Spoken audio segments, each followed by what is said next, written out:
And we're on. And we're live. So yeah, I was just telling you, you haven't done any ceremony with up at Tyler's place, huh? I haven't yet.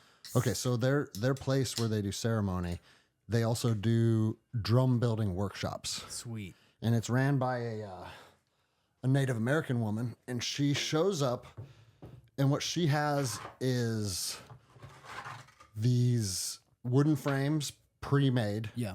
And you can see they make octagons or what is this, a fucking dodecahedron? And then she has a bunch of animal pelts that you just pick whatever pelt is like either resonating with you or you just feel like will make a good drum. You have this like industrial hole punch, you can see. Yeah. And then this animal like sinew. And dude, this shit is so strong that you stretch it and stretch it and stretch it. And then and I chose a big elk skin drum, and it's like, dude, hear the bass in this thing.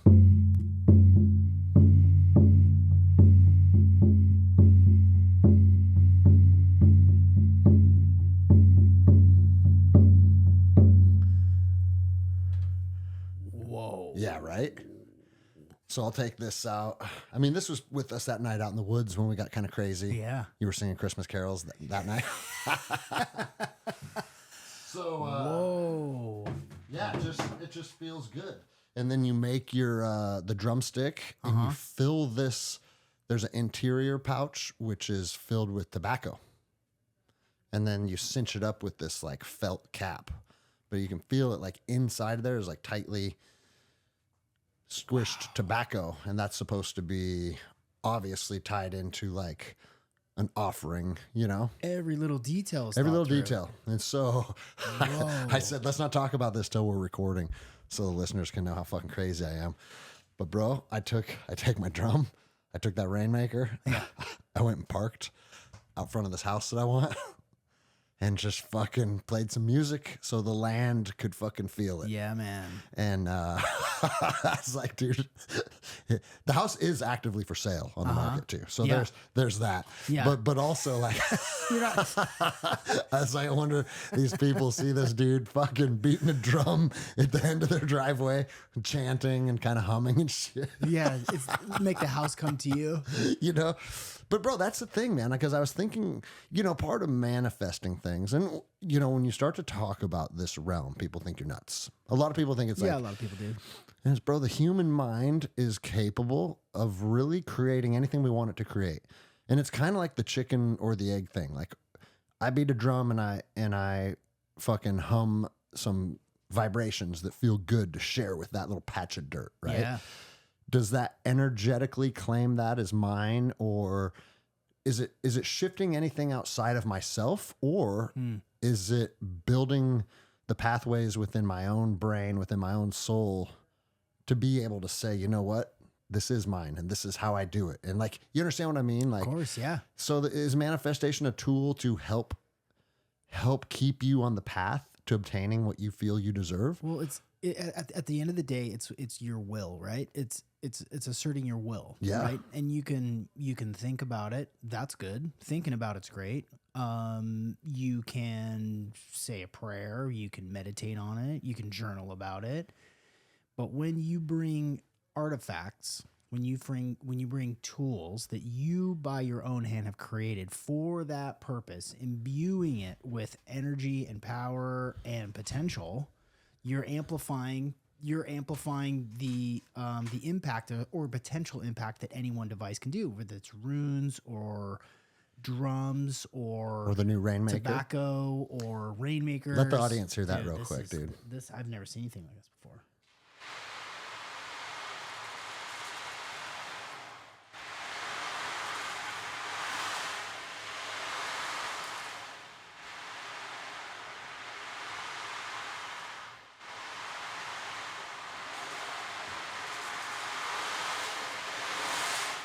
We should just do that for 2 hours. Say, hey, you want to have the most amazing commute of your entire life? We're going to play the Rainmaker for 2 hours. Was it but 5,000 little ball bearings? Yeah, in this on a thing? drum head. And lift it up so you can see from the bottom. That is an animal skin. I mean, it's literally like a big bass drum Yeah. that they filled with beads. So and it's funny because I went to the crystal shop in Everett. You ever go to the one right across from the co-op? It's a little north for you. No, I haven't. Okay. Pretty neat spot. And that's where I saw that a couple days ago. And I want to talk to you about this too, because I've been meditating. And now when I meditate, I like go on these journeys. I'm not saying like I'm actively astral projecting or I'm not in my body, but my mind is 100% somewhere else. Mm-hmm. And it was like, hey, that drum from earlier today, that you need that in your life. So you saw it and you're like, oh, that could be cool. Yeah, and I liked it. And Yeah. then we left. Yeah. And then when I was meditating the next day, it's like, hey, that you didn't come across that thing by accident. Yeah. You're supposed to have that. So you brought the drum and the rainmaker and sat in your car in Yep. front of this property and just zoned out. Bro, right before I got here. That happened. just came from there? Yeah, I just came from there. But dude, okay. I love this because as Tyler went like what you would call like off the deep end with all this stuff. Yeah. Certain amount of people think Tyler's fucking nuts, dude. Right? So welcome to the journey of me becoming nuts. But dude, I was meditating again the other day and I go in my sauna. I grounded that bull. And bro, I am telling you right now, I think being deeply grounded through any type of meditation or healing practice changes the fucking experience. Yeah. Changes the fucking experience. I know that bowl is connected to a copper rod driven 8 feet into the earth.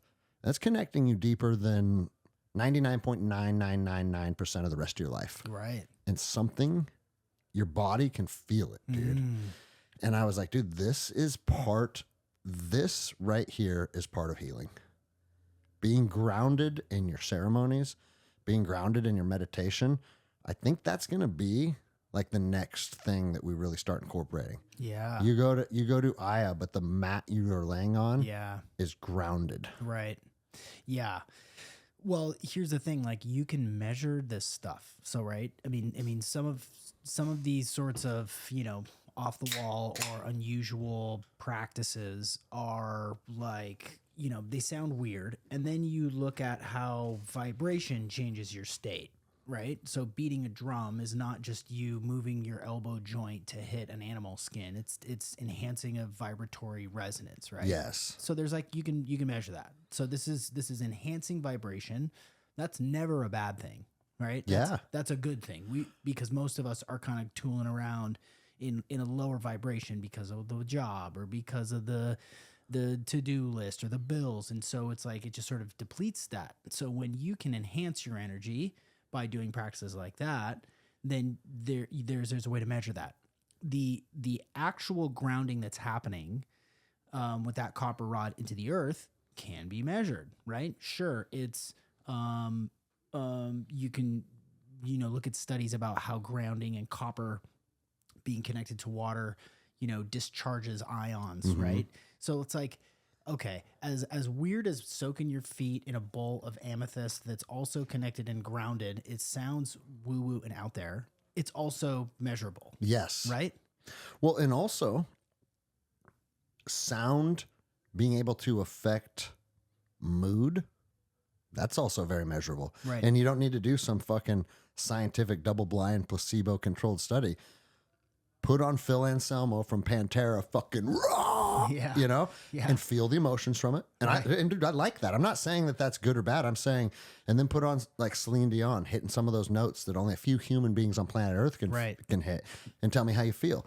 The sound has a feeling attached to it. Right. And here's another thing that I learned through my meditational practices lately. The frequency of whatever you're currently listening to, bro, it touches your body in different places. And I like each chakra is connected to a certain frequency. Right. And bro, you can do it in your car right now. You can hum and be like, like you feel it in your chest, right? And you feel it behind your eyes. It's like zzz. Music is literally interacting with the energetic system inside your body. Yeah. That's why it's so powerful, man. And when you tap into that, which you have to you run the risk of looking like a kook, number one. Yeah. Right? Yeah. It takes That ship sailed for you long ago. way long ago. Way long ago. Like so you run the risk of looking like a kook, sounding like a kook, walking like a kook, quacking like a kook. It's an investment of your time and intention, right? You're actually devoting portions of your day to do this stuff. So there's an investment in your time there. There's an investment in your thoughts and energy that's going into that. So it's not like, for I think for a lot of people who are new to meditation or new to any number of these sort of practices that change you, that shift you, that raise your vibration, it's like, man, it didn't work for me. It didn't work for me.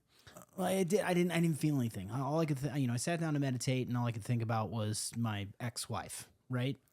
Welcome to me for years. Right. Right.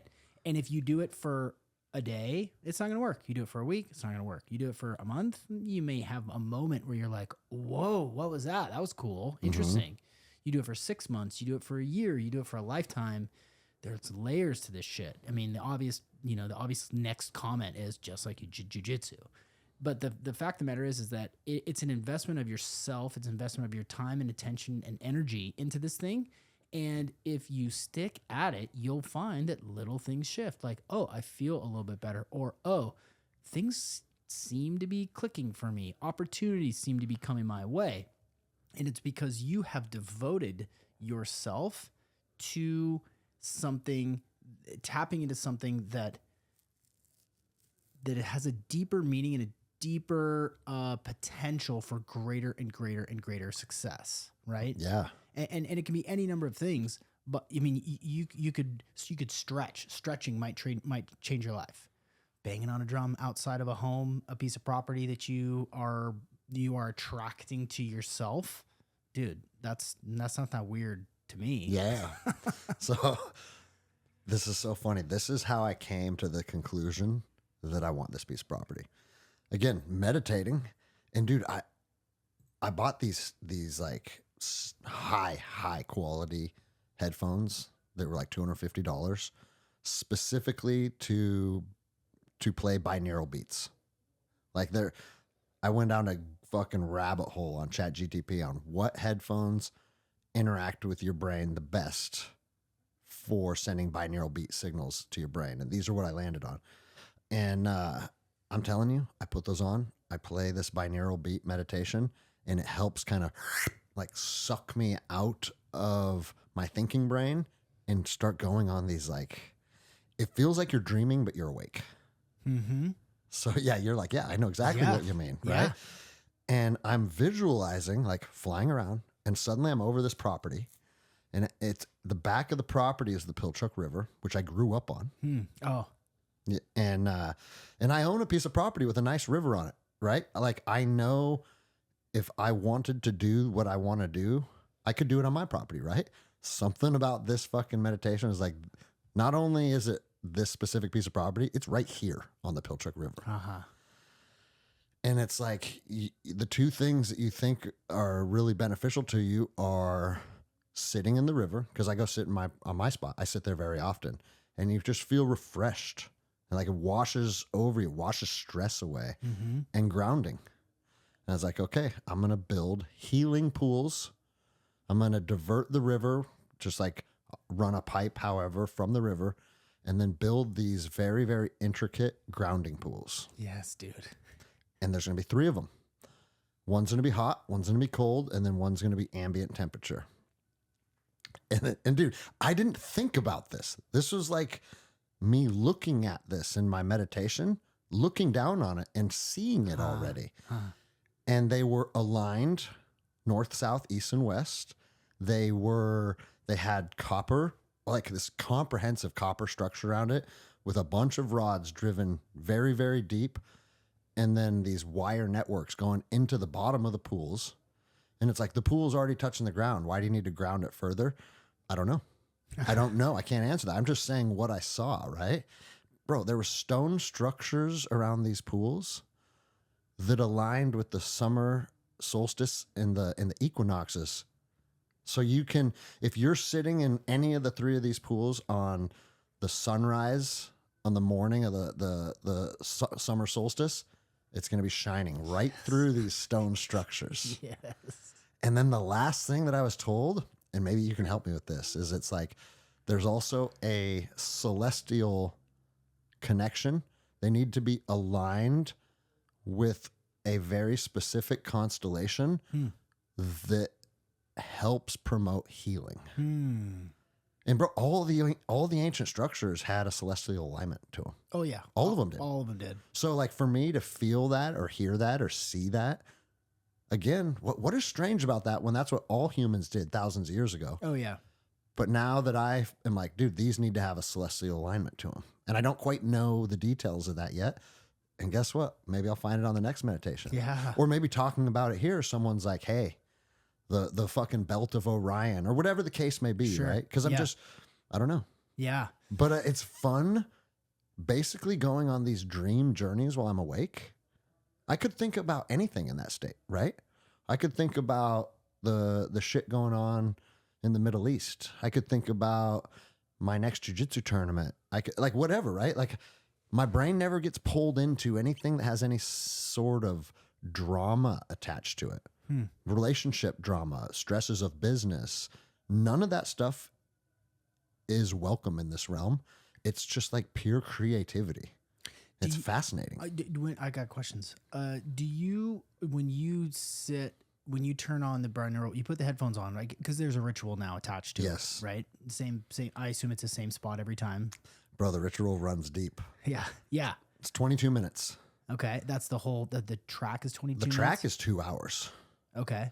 But what I've found is I dedicate 22 minutes. And the reason I do 22 minutes is the first 2 minutes, I'm facing my red light panel. And I have a giant red light panel. And I turn it on and I sit and I face it. And I allow the red light to like really permeate my eyes and my skin.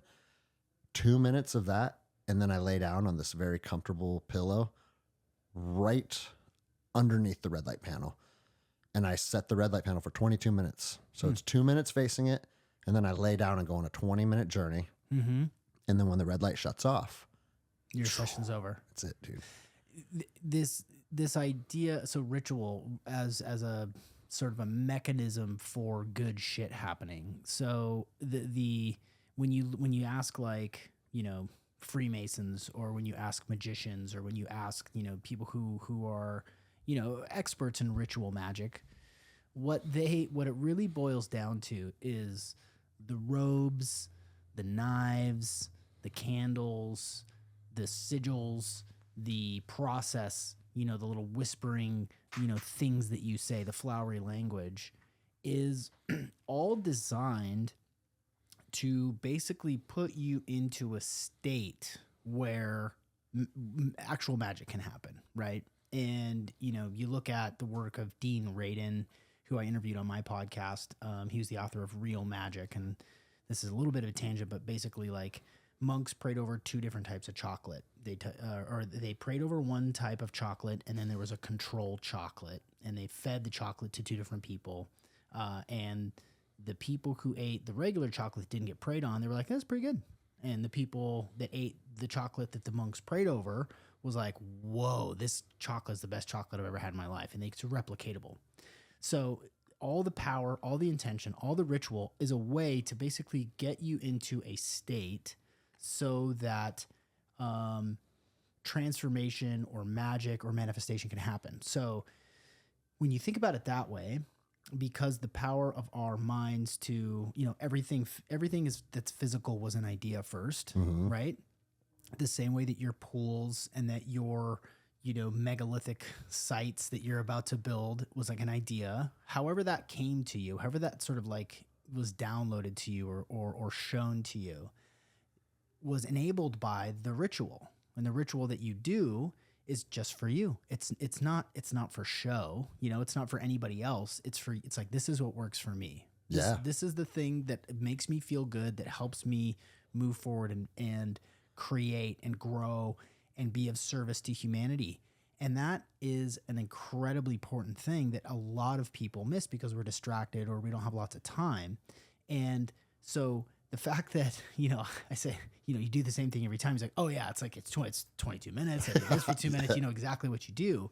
Then so like you're familiar with like Dr. Joe Dispenza Yeah. and all the miracles and stuff that happen at those.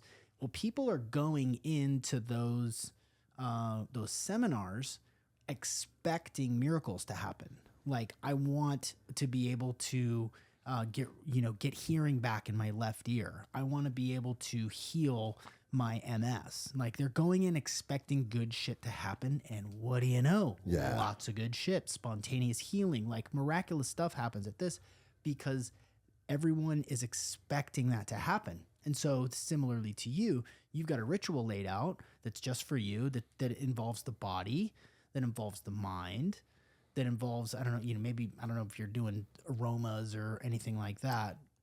I have 2 rituals in 2 locations. Uh-huh.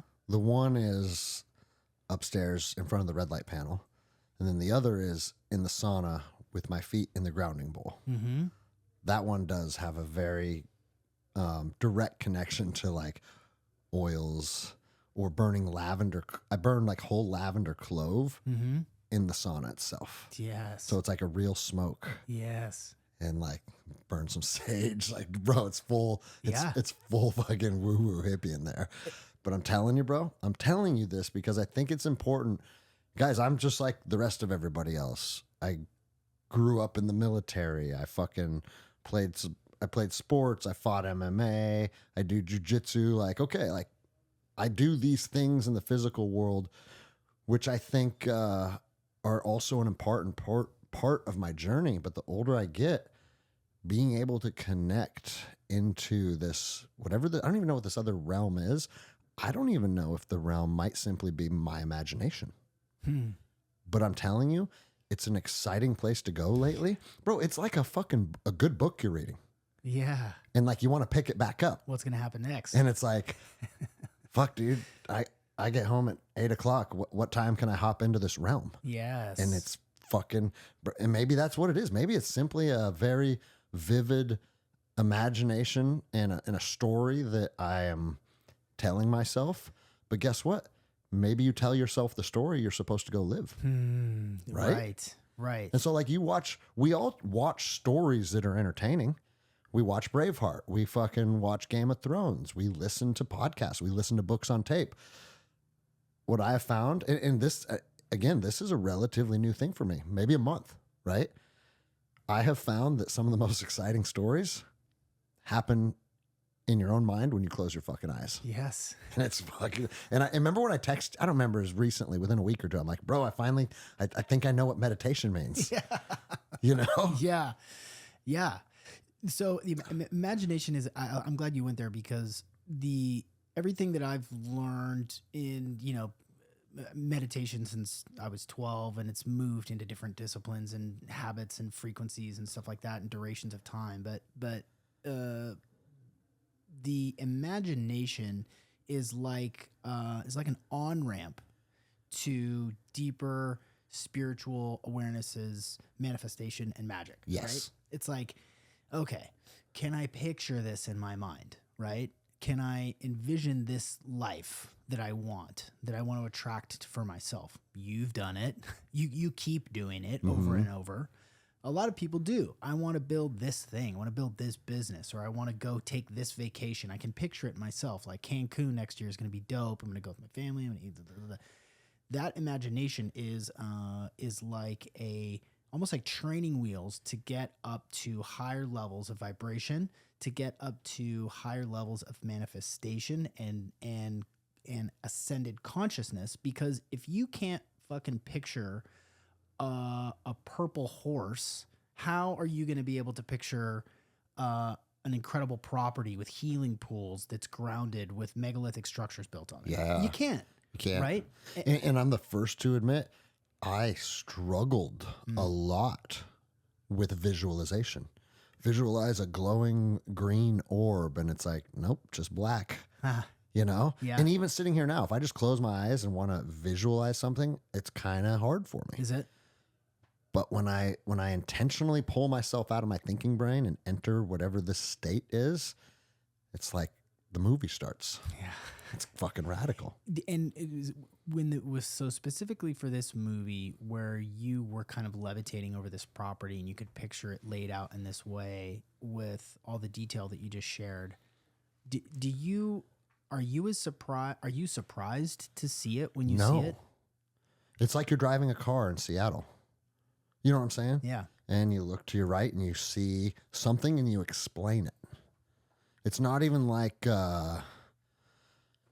it doesn't feel like I'm building it or orchestrating it. It feels like it's already there and I'm just observing it. Interesting.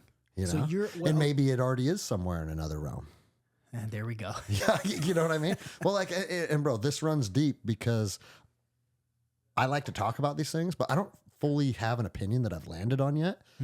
But also, you know, if every single if you can think it in some parallel universe, it's already happened. Right. Right. Like that's how vast the universe is. Right. So part of me is now wondering is like, oh, okay. I think manifestation is simply acknowledging something that is already in existence in a parallel universe and figuring out a way to kind of like jump the matrix and enter that one. Yes. Yes. It's everything is potential. Yeah. Right. Everything is potential. And when you can hone that and you can kind of like, again, kind of picture that and kind of step into that space of creation, it may as well be that property with those things on it in the way that it's done. Here's another thing I think is important to discuss though, because as I'm moving into this journey and I'm trying to do this daily, bro, it feels good and it's fun. And when the light goes off and I kind of like sit up and like, oh, well, that was fucking crazy. Yeah. I wonder why I was shown this. I wonder why that person was there. Like all these little things, right? Yeah. And I saw this property. I saw these pools and I'm talking about it. I fucking went and played my drum there, right? But also if nothing ever comes of it, I can tell you right now that spending time doing this makes me feel like a better person than scrolling Instagram does. 100%. So maybe it isn't something, because at the end of the day, I think the universe sometimes, maybe not sometimes, probably more often than not, to quote my buddy Charles Dara, he goes, the universe doesn't give you what you want, it gives you what you need. Right. And while maybe I feel that that's what I need, or that's what I'm visualizing, or that's what something I feel called to, the universe knows better than me. Yeah. We'll see where my fucking life goes. Yeah. But I'm not putting all my eggs. It's like, okay, this is now, because here's the thing. You develop these intentions, you do these manifestation processes, and then it doesn't happen. You're going to start being mad at yourself. Right. You're going to start to feel down or like you're let down by the process. No, the process is what it is. And again, for me, it's more of just like almost a nice way to spend some of my energy. Right. That's not related to all the bullshit in life.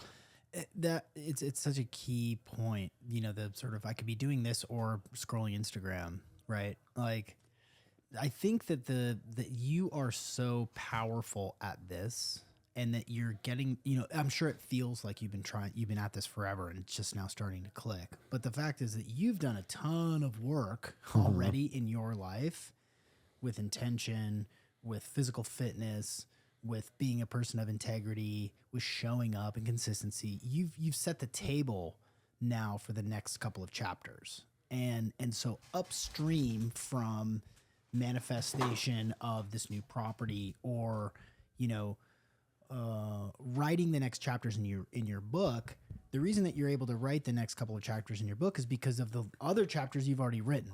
Yes. Right? Yeah. And that's, I think something that a lot of guys miss is like, if you're overtired, overweight, pressed for time, stressed out, completely zapped of all your dopamine, like, it's gonna be tough to meditate. It's gonna be tough to envision the next chapter of your life in a way that you want to.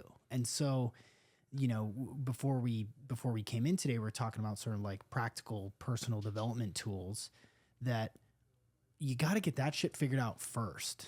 A fit body, a focused mind, your finances in order, not wasting time, not wasting 2 or 3 hours a day doing stupid stuff that doesn't actually add to your life whatsoever. Mm-hmm. It's all of that work on yourself ahead of time to set up yourself for positive forward momentum that I think a lot of people miss, and they get discouraged when it's like, okay, I'm gonna try some of this stuff out. I'm gonna either beat a drum, or I'm gonna meditate, or I'm gonna go in a float tank, and I'm gonna like really kind of do this work. Well, or even jujitsu. I see people want the power of jujitsu to change their life almost instantly. Right. It's you haven't done the preparation. You haven't really devoted yourself to really anything. Maybe you've devoted yourself to your wife or girlfriend, which is great. That's a great step. That's a really important step in this. But if you're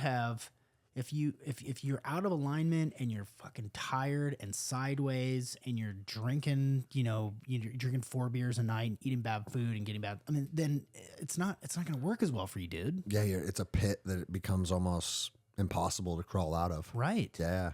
The one thing that I've been really focusing on a lot lately is the dopamine stuff. Mm-hmm. Like it is we are so many of us, especially high integrity guys, are absolutely fried of dopamine. We're on these loops of getting a hit from sugar, getting a hit from social media, or getting a hit from our favorite television show. And we got to figure that out. Well, that might be a very good segue into like kind of what I was going to say about this whole thing, though, because it's like, also don't mistake what we're saying as like the answer to everything. Because it's like my business right now is thriving. My podcast is thriving. I feel like a lot of things in the spiritual realm are starting to connect for me. My marriage is in a good place. And yesterday I felt depressed all day. Mm-hmm. And I don't fucking know why. And it was to the point where it was like I was frustrated because I didn't know why. And I came into the gym and one of the other coaches got here early. And I was like, do you ever just... everything in your life is good and you feel like shit for some reason? He goes, oh yeah, bro. And we just talked about it. I don't think you can be high all the time. No. And so it's like, yeah, you're doing the right things. You're putting in the work. You're living with integrity. Like you said, you know, in your heart, you're on the path you're supposed to be on. And sometimes that path feels like shit. And I don't know why. Right. Well, maybe it's directly tied into what you're just saying. Yeah. Yeah. You can't sustain, hockey stick growth in all aspects of your life for 3 days, yeah, right? Or 6 months or 2 years, or you can be on, maybe you're on a heater right now, which is awesome. Yeah. But there's going to be weird days, right? And who knows what, maybe it's something you ate, or maybe it's just, fucking a change in the season or something. But the adherence to and the discipline toward sort of, again, writing your own book, writing your own chapters, being the author of your own self, and finding different practices and tuning into the things that, man, this really serves me. Man, it really personally, Sean, it serves me to train jiu-jitsu like at least 3 days a week. If I don't, I feel off, right? It serves me to meditate every single day. If I don't, I feel a little off. And all of these practices, they build on each other, right? They build and build and build, and this foundation grows. And then it's like, man, I'm kind of dialed everywhere. I'm doing really well. Now it's maybe time to take a little bit of a risk, or learn a new skill, or try a seminar, or, hire a coach, or take a trip, go, get lost somewhere, go have an adventure. Like if you don't do that stuff, then it's so easy to backslide. It's so easy to get lost in distractions or sugar or all this stuff that isn't good for you. But if you have some positive momentum built up, and you like fucking one, a weird day where you feel off, ain't that big a deal. You can recover pretty quickly from that. Yeah. No, I think a lot of our peers, you kind of touched on already, but they're in a perpetual state of being stuck. Yeah. And they don't have, they might not have the knowledge or the motivation or even the capacity to try and step into something different. Yeah. building a different routine, trying something new. And again, bro, that's why this place is so powerful. Yeah. Because what this does is it breaks people's mundane routines. Yeah. Like Monday, Wednesday, Friday, love it or hate it, I'm going to be fighting for my life. Yeah. And there's emotions around that. And those emotions are rooted in truth. And so it like starts to build a path out of this normal hamster wheel life. Right. And it's kind of funny too, because it's like in the big grand scheme of things, like if you zoom out fucking 1,000 miles and where we're just ants inhabiting fucking houses, learning to fight, why is it this fucking life-changing mechanism for everybody that embarks on this journey? There's a million reasons, but it's at this point it's undeniable. Yeah. I get fucking hit up all the time. And now what's cool is because the podcast started in 2020 when my video went viral. Right. Now I got guys writing me, bro, I just got my purple belt and I started jiu-jitsu because of you. Oh man, that's so cool. And it's like, bro, purple belt, your life has changed. Yeah. Your life isn't changing. You could set down jiu-jitsu for the rest of your life the day your purple belt gets tied around your waist. You are a different human being from that moment forward. For sure. Yeah, you know? Yeah. It's fucking cool, man. Yeah. Well, bro, I know another thing that we wanted to dive into today that I think is important is you were generous enough to allow me to hire you as a coach for, how long did we go? A month or two? Yeah, it was like 6 weeks. 6 weeks. Mm-hmm. And I want to preface this by saying a lot of people are hesitant in the coaching world, right? Yeah. Because, and rightfully so, because the world is filled with shysters like Wes Watson that want to fucking put on this badass image and I'm going to teach you how to be a badass. And very often those people's lives are fucking in shambles behind fucking closed doors. Yeah. Very, very few men in this world, in my opinion, have everything figured out to the point where they can tell you how to do everything. Right. That's just not reality, right? And when people see that, is like, oh, who the fuck is he to tell me how to live or what to do? And then they start to dig in a little bit, and it's like, oh, well, you fucking had this issue with your wife, and you're telling me how to live and how to pursue a healthy marriage with my wife. And it's like, okay, let's just take a step back for a second and really unpack what coaching is if you hire the right people and you find the right people. And if I'm being completely honest, I don't even like the word coaching. I don't either. Because it's kind of like a life coach. Right. This person has life figured out. Right. No one has fucking life figured out. I totally agree. Right? But you know what some people have is a perspective on some very specific aspects of life that maybe you haven't thought about, that maybe they could help you unpack things a little differently and just help you look at things from a slightly different perspective. It's not saying he knows everything and you know nothing. A lot of times coaching programs are, hey, have you thought about this instead of that? Right. And that's what I noticed a lot of you when we work together. It's not like, Greg, you need to be doing this, you need to be doing that. A lot of it is almost an open forum discussion where it's safe to kind of explore outside of what people typically think is just a normal exploration of themselves or their career or their life. And if I'm being completely honest, if you are a person that has the right social circle, maybe a life mentor or a life coach is not something that's necessary for you. But the reality of the current state of America, because my inbox is filled up with this message, is I don't feel connected to anyone. Sure. I struggle making friends. Yeah. I don't have a tribe of people. Well, if you're struggling having friends, maybe it's more important for you to connect with someone like Sean. Yeah. Where you guys can start talking about is like, well, what are your goals? What are your aspirations? Why? Yeah. What are the roadblocks you're experiencing? Right. What do you think caused those roadblocks? And a lot of the conversations that we had as me attending your mentorship program, bro, it felt like talking to a good friend that was helping guide me towards making good decisions. Yeah. Would that be a fair, because I'm just unpacking it from my perspective of it. Yeah. And bro, I loved it. I told you that. I was like, dude, this is cool. Yeah. Yeah. It's cool to hear your perspective on it. And I'm with you. The word life coach does come with a ton of baggage. Like, you know, the person that's coaching you has it all figured out. And that's just not the case.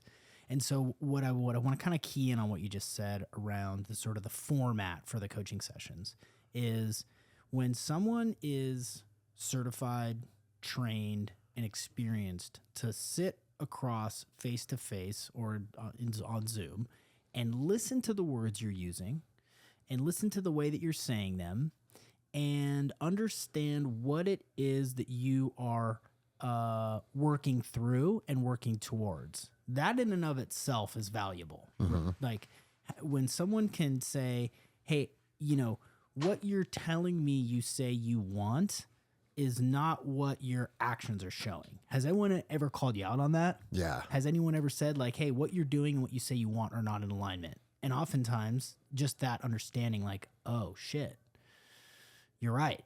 I say I want this, but I'm doing this, and this isn't at odds with that. That in and of itself is valuable. I think it's important in the onset to kind of make a distinction between like therapy and coaching, because therapy is, I think, very ineffective for most people because it's just shaking up the snow globe of shit from your past again and again and again and again and again. And what a coach does is a coach meets you wherever you're at and helps you move forward, right? Sure, you're the way that you are because of the stuff that you experienced in your life, but what's more important is where you are now and where you want to go. Mm-hmm. So what's the plan to go where you want to go? How do you attack that? How do you achieve that? So I think it's important to understand that. So if someone is listening to this and thinking like, I hear a lot of ads for like BetterHelp, maybe I should go pay a bunch of money and talk to a stranger about my trauma. Don't fucking do that. Don't do it. Finding the right therapist that has some context for the way that you live that can actually help you. It takes a lot of work to find that person, to find that right person.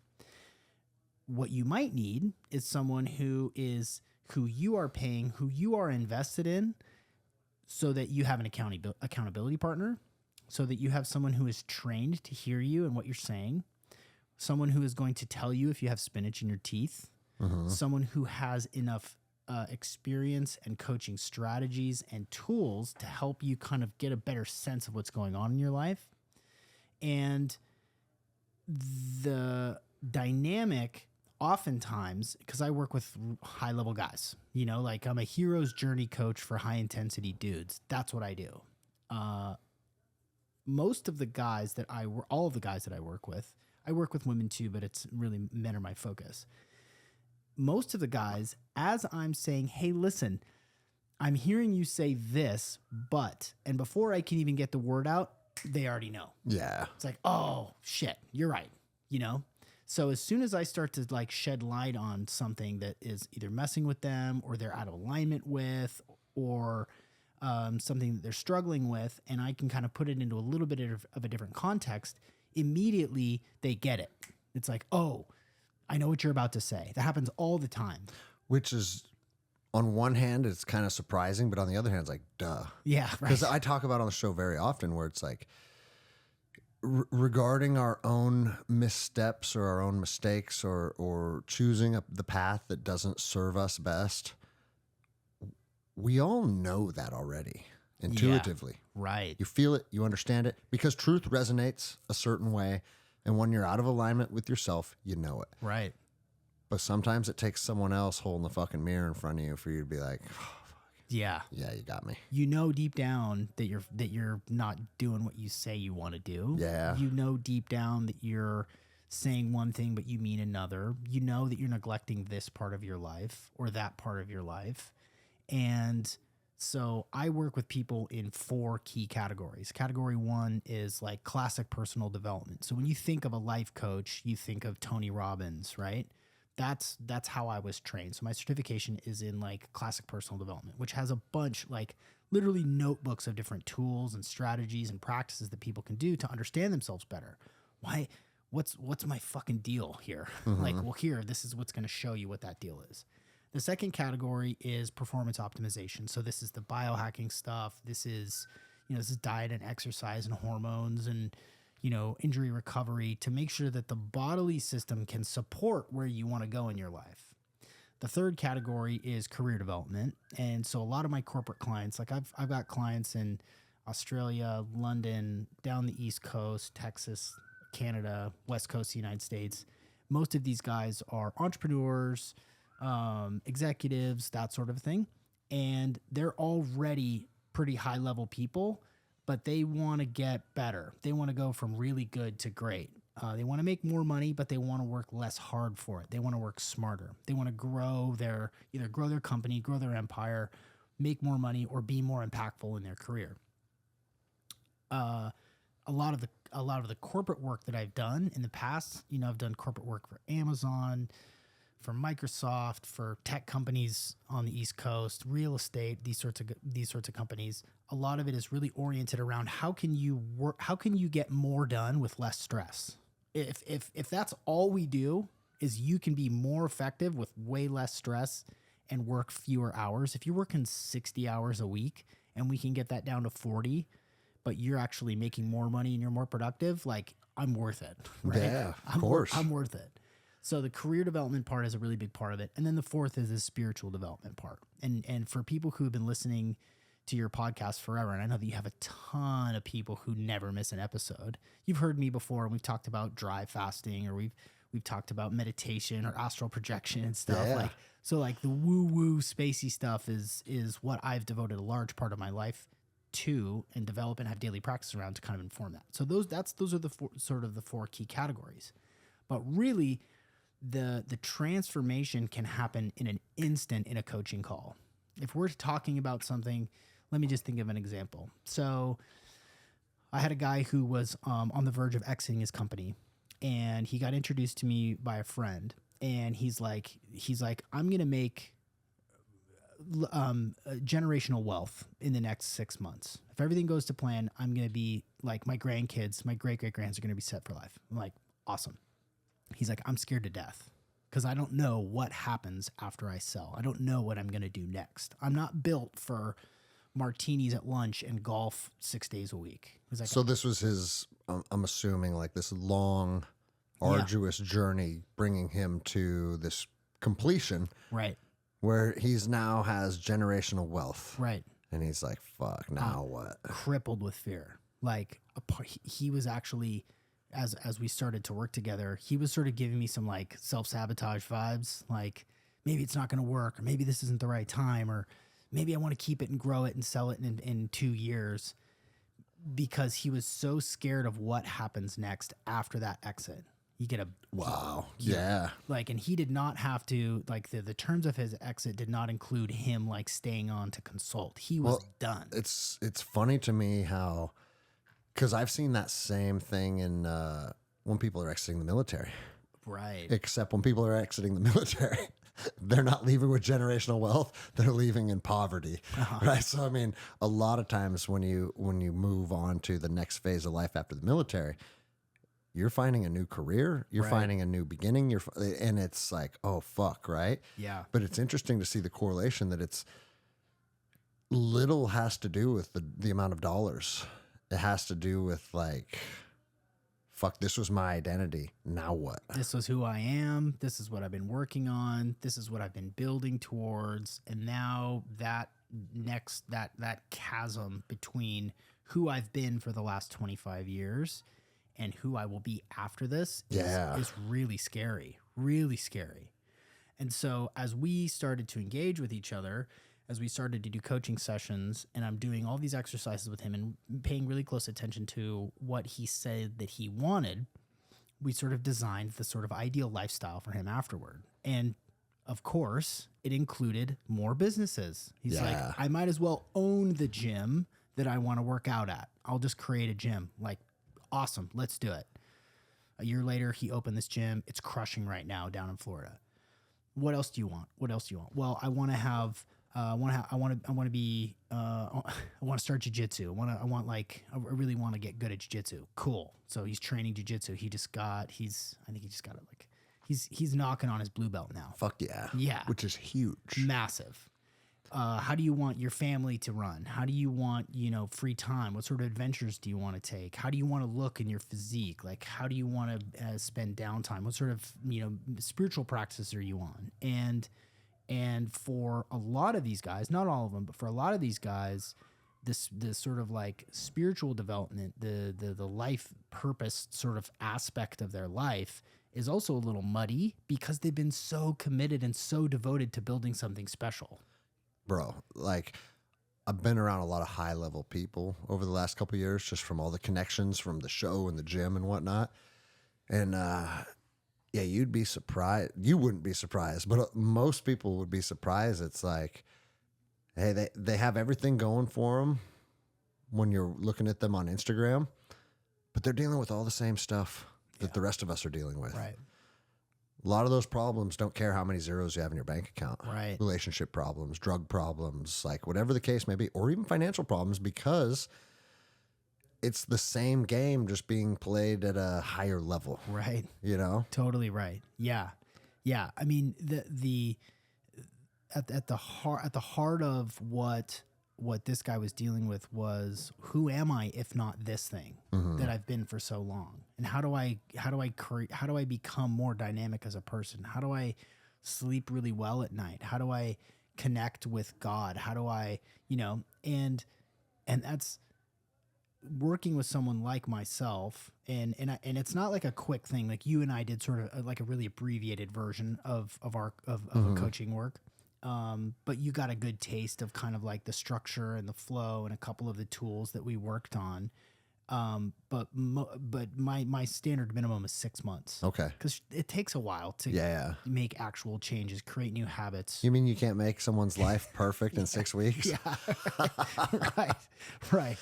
But you can plant some seeds, and when you and I were working together, there was a number of times where we were talking about one thing, and then all of a sudden you're like, I don't think I've ever verbalized that before. Yeah.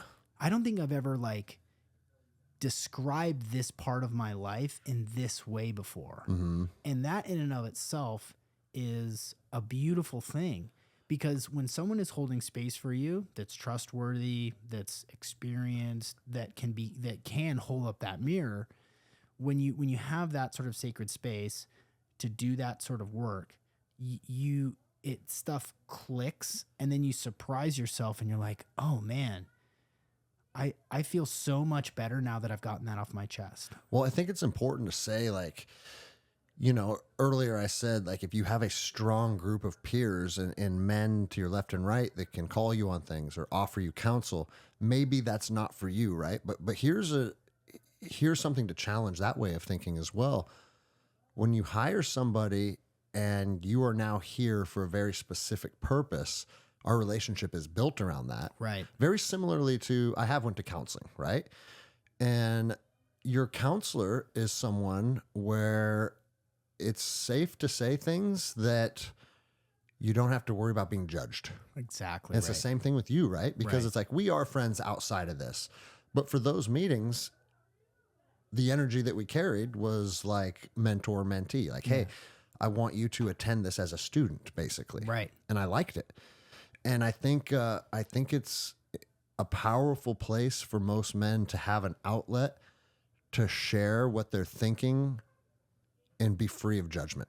Right. Right. Because, bro, if I tell my close friends or my family just and it doesn't even have to be something earth shattering or something super dark, right? But anything I share with my wife is going to be interpreted from a wife perspective. Well, this is currently how we're raising our children. This is how we earn our income. This is the trajectory of our business. Like, my decisions have a direct impact on her life. Right. So the way in which she receives and interacts with me is going to be tied to that. Right. And that's just the reality of it. Right. In most of our friendships, you have a certain aspect of your life tied to that. Right. There's a dynamic. Right? So they may not be in a place to just totally give you a detached, unbiased opinion about things, because how can they really have an unbiased opinion? They can't. when they're in this circle with you. Right. And most of the time when it's like your best friend from high school, right? Or it's your wife, or it's, you know, anybody that's that close to you, they want to love you the way that they know how. They want to support you in the way that they know how. And they're not very comfortable with you changing. That's a hard thing for a lot of people. Well, and I'm not even saying like not to have those conversations with those people or that that's a bad thing. Just understand their answers come with a bias. Right. Sometimes it's nice to hear answers that don't come with a bias. Right. And good luck trying to find that in a peer. Right. You know? And I've seen it, man. Like I've went through a lot of challenges with my relationship and whatnot over the last year and a half. And you'll be shocked to hear this, but most of my close friends arrive at the same conclusion that I'm arrived at. This person said this or that, made me feel this. And sometimes it's nice to be in an echo chamber, Yeah. especially if you think like your echo chamber is the one that's standing on truth and being righteous. But regardless, it's good to be challenged. Yeah. Well, bro, have you thought about how she felt when you did that? Right. Fuck. Yeah. Yeah. You know? Yeah. Yeah. And that's not an easy thing to say to someone that you love. I do think this though, because like me and Joao, who do you know Joao? Yeah, I can't remember. Yeah, that's right. Yeah. You guys kicked it that night at the fire. Yeah. Man, we went and talked on the beach about life when he was here last weekend, and he threw some pretty hard truths at me that didn't feel good, right? But the thing is, I think in our mid-40s, we're learning how to have those harder conversations with your true friends. Yeah. From 25 to 40, I don't think we do that to each other as men. Yeah. Right. No, You know? there's a risk of doing that. Yeah. Right. You're going to alienate them. They might not like you anymore. Maybe they weren't ready to hear that. He basically just said, hey, bro, have you ever thought about this person's perspective in how your families were, the dynamic between me and Angie's family imploded? We'll just call it what it is. I'm not beating, everybody knows, right? And he goes, have you ever thought about it like this? And it's like, oh, fuck, man. Because you always want to be right on things. You always want to be the one standing on truth. But at the end of the day, two things can be true at once. Two people's feelings can be true at once. And that doesn't mean like, how do I say this? Both people feeling like they were wronged is not mutually exclusive from truth. Right. Well said. Right? Yeah. So it's like, and I don't even know if I articulated that right, but I think you understand what I mean by it. Yeah. And sometimes it's good to hear that. Yeah. What do people that are batting for the other team have to say about it? Yeah. Right. You know, bro, I don't know if you want to go down an Israel Gaza rabbit hole right now, but I posted a video today saying, guys, like, I know like I stand on the right for most issues. I'm a conservative minded person. When are you motherfuckers going to be able to say, hey, watching babies die is not acceptable? Yeah. I saw that. Can we say that as Yeah. men? Right. Why can we not say that as men? It just feels strange to me that we get rabbit holed into these certain positions on certain topics, and you're kind of expected to say this, and if you don't, you're out. And if you do, you're still in and you're still on the team. And I don't want to go down that specific topic right now because I don't want to put you on the spot or just bring something up that's not relevant to really what we're talking about. But it's kind of more of the same where we just see people digging their heels in. This is my truth, and unwilling to hear the other side of it, right? Yeah. And someone wrote me and they're like, hey, I was in Israel. Hey, you think they're the fucking bad guys and blah, blah, blah. And I was like, listen, I don't have enough knowledge to know who's right and who's wrong on every little, it's obviously nuanced, right? But we got to be willing to talk. Got to be willing to talk. Got to be willing to talk, Yeah, man. you have to- And if we're not willing to talk, that ensures we stay stuck. And if we ensure we stay stuck, these other people are going to be at the top choreographing your existence. 100%. So take that on a macro level that our country has experienced and hone that down into you as the individual And it's exactly what we're talking about. Sometimes the uncomfortable conversations promote growth, promote change, promote understanding. And you need to incorporate people in your life that will have those conversations with you. You have to be able to expand your conception of situations. Yeah. You have to be able to keep a broad and open perspective. And I said in one of the comments, I said, tell me more. And then I even said afterwards, don't misconstrue that as passive aggressive. Yeah. Or like, tell me, oh yeah, fucking expert, tell me more, right? Like that could be perceived as that. No, literally, tell me more. Yeah. If you were there and you've seen things, share it, dude. Yeah. Tell me more. And so I think if we can incorporate men in our lives that will tell you more. Yeah. Regardless of how it's going to make you feel. Right.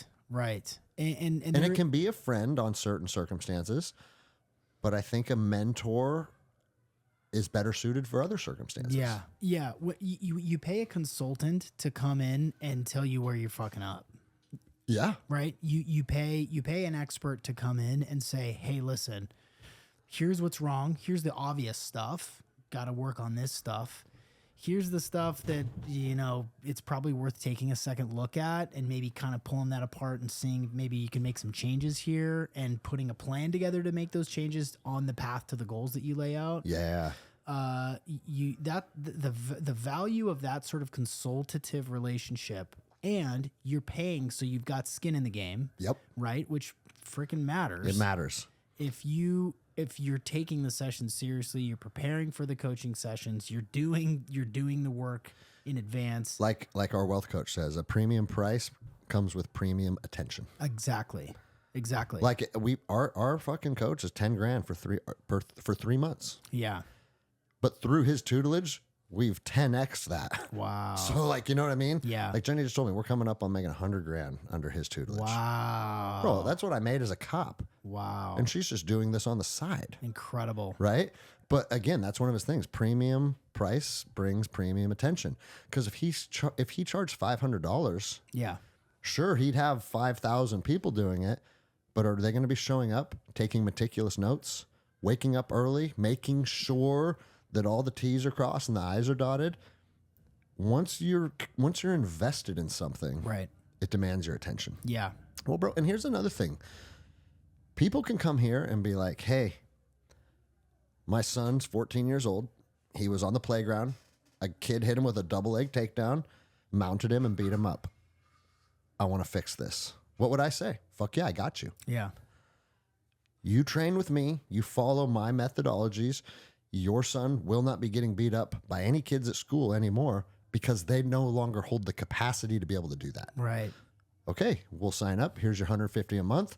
And in 5 months, if the kid is consistent, he will be one of the most formidable kids at his school. Yeah.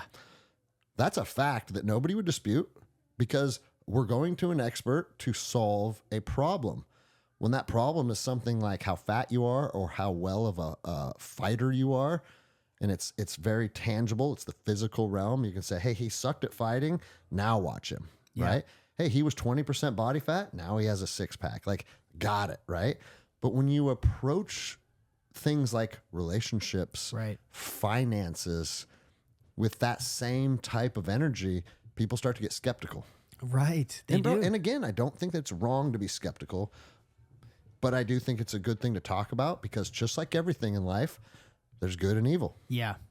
There's guys that are trying to fucking sell you snake oil. Yeah. And don't really care how your life. Because I'll tell you this right now, for listeners that don't know you, like if you were my coach and I started implementing these practices and my life took a dramatic turn for the worse, you'd be sick to your stomach about it. Yeah.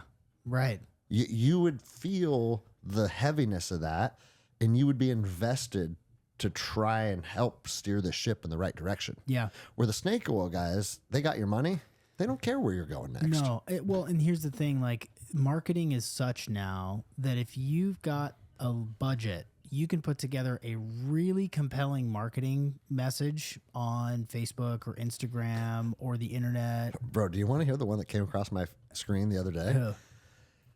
Take a life coach coaching course to become a life coach for other men that are struggling with like, and I forget what it was, but you know, they'll have their like faith, family, fitness, finance, whatever the bullet points. And don't get me wrong, but that's Bedros, right? Like Bedros has proved that he can be able to build a program that enhances faith, family, fitness, and finance, right? Yeah. So I'm not saying those catchy phrases or keywords are wrong, but you have to be a person that is built yourself into somebody that can now help other people. Right. You're not becoming that person in 6 weeks to now start helping other people become that person. That's called a pyramid scheme. Right. That's what that's called. That's right. Yeah. You know? Yeah. And bro, here's another thing that's important to talk about when you are a coach or a mentor, because I'm both of those things, very different capacity than you are. But when people first start seeking counsel or advice from you, that little imposter syndrome voice in the back of your head says, who are you to guide this person? Sure. Who are you to say this or that? And I think something that is really important for people that are now standing in positions of authority or coaches or mentors is they've learned to outgrow that voice, not listen to that voice, and they know their value. Yeah. That's a key aspect of being a coach. Because bro, if you look yourself in the mirror and you're doubting yourself, you're not ready to guide other men. Right. And again, it doesn't mean you have all the answers. It just means you know where your 2 feet are planted, where you sit right now, that you do bring value to people. Right. Well, are you yourself tested? Mm-hmm. Or do you have quality results? Do the people that have worked with you in the past say, yeah, that was really helpful in my life? And if you can go to SeanMcCormick.com and read through some of the testimonials of some of my former clients. Have you yourself done hard shit before? Yeah. Started businesses and sold businesses, raising a family, blue belt, still blue belt, but hey, a formidable blue belt, blue belt, like all the spiritual development, the meditation practice, the work with psychedelics and entheogens to expand my perception, like coaching my kids in jiu-jitsu and soccer and basketball and football and having my feet on the ground and being based in reality. That it matters, because if someone is promising you insane results in a very short period of time, it's not true. It's not real. This stuff does take time. Yeah. And the whole point of coaching is to teach people how they can make changes on their own, and then they don't need me anymore. Yeah. Right? Like, this is not a revolving door where we're going to work together for 7 years. And again, I'm expensive. We're not going to work together for 7 years, and then I'm just going to keep, like that. I'd be out of my ethics if I operated in that way. Well, bro, that's always for me. Anytime I've been injured and I've went to physical therapy or chiropractics or that kind of, or any type of recovery modalities, when the ones there are doctors that are like, fucking get you in on the system and we'll see you 3 days a week for the rest of your life. Right. And the ones that I vibe with are usually the ones that are like, hey, I'm seeing these issues. Hopefully I can resolve them in 3 sessions. And if I can't, that means that I'm probably not your guy. Yeah. I had a guy say that to me one time. He goes, based on your injury, based on what I'm seeing here, this is something that should be able to be resolved in 3 sessions. Yeah. And it's like, okay, you're addressing a problem and you're correcting something. Right. It's the same concept with you. It's like, if I'm working with you and your life continues to stay in this state that you're unfulfilled by, right? Okay, like, at what point is it like, okay, whatever I'm suggesting or coaching or mentoring, it's probably not working. It's not working. Yeah. Yeah. No. And the hard part is that oftentimes the guys that I work with, they're not quite sure what's wrong. They're not quite positive. Yeah, welcome to fucking planet Earth, bro. Right? Like I just said, that was me yesterday. Yeah. Sitting in the gym with this fucking cloud of depression following me around, and everything's good. Yeah. And I'm just like, hey, what did I eat today? Yeah. Fucking what did, like just trying to like, what is going on? Yeah. That makes that's a distinction between like a book you read that you liked that had some cool stuff in it that you found insightful and maybe did, inform or help you move forward in your life. Then there's guys who everything's going really well. I'm uncomfortable in my own skin and I'm not sure why. Yeah. We're going to figure that out. Exactly. Do you find that most men that just feel uncomfortable in their own skin starts with physicality? A lot of guys. Yeah, a lot of guys. I mean, if you're embarrassed to take your shirt off, that would be a hard place to occupy 24/7. Well, even yes, and I would put like alcohol, drugs, and alcohol in that category. Yeah. If you've got an issue with alcohol and it's kind of like ebbed and flowed, but it's still kind of there, and you're always kind of thinking about that next drink, like that's usually the first place that we sort of look at. And I've got, again, like protocols, dopamine protocols, resets and stuff to kind of help people kind of move out of that space. Oftentimes it's like, what's the dragon you're chasing, right? Is it women? Is it booze? Is it food? That often is like sort of hungry ghost stuff where people are like, oh, just got to get the next thing. They just want to consume the next thing. Yeah. That's a tough place to be. Bro, I get stuck there a lot. I do too. You know what I'm saying? Sure. Like, I still, I didn't touch weed for 7 months to try and just give myself some clarity and remove myself from feeling like I need a substance to bring me, I won't even say peace. I'll say like stillness or calmness. Coherence. Like, dude, marijuana allows me to go fucking, and it's like, and bro, there's still a part of me that's like, why are you outsourcing your power to a plant to find peace? Or is it that plant has medicinal properties and it is a medicine for you? Yeah.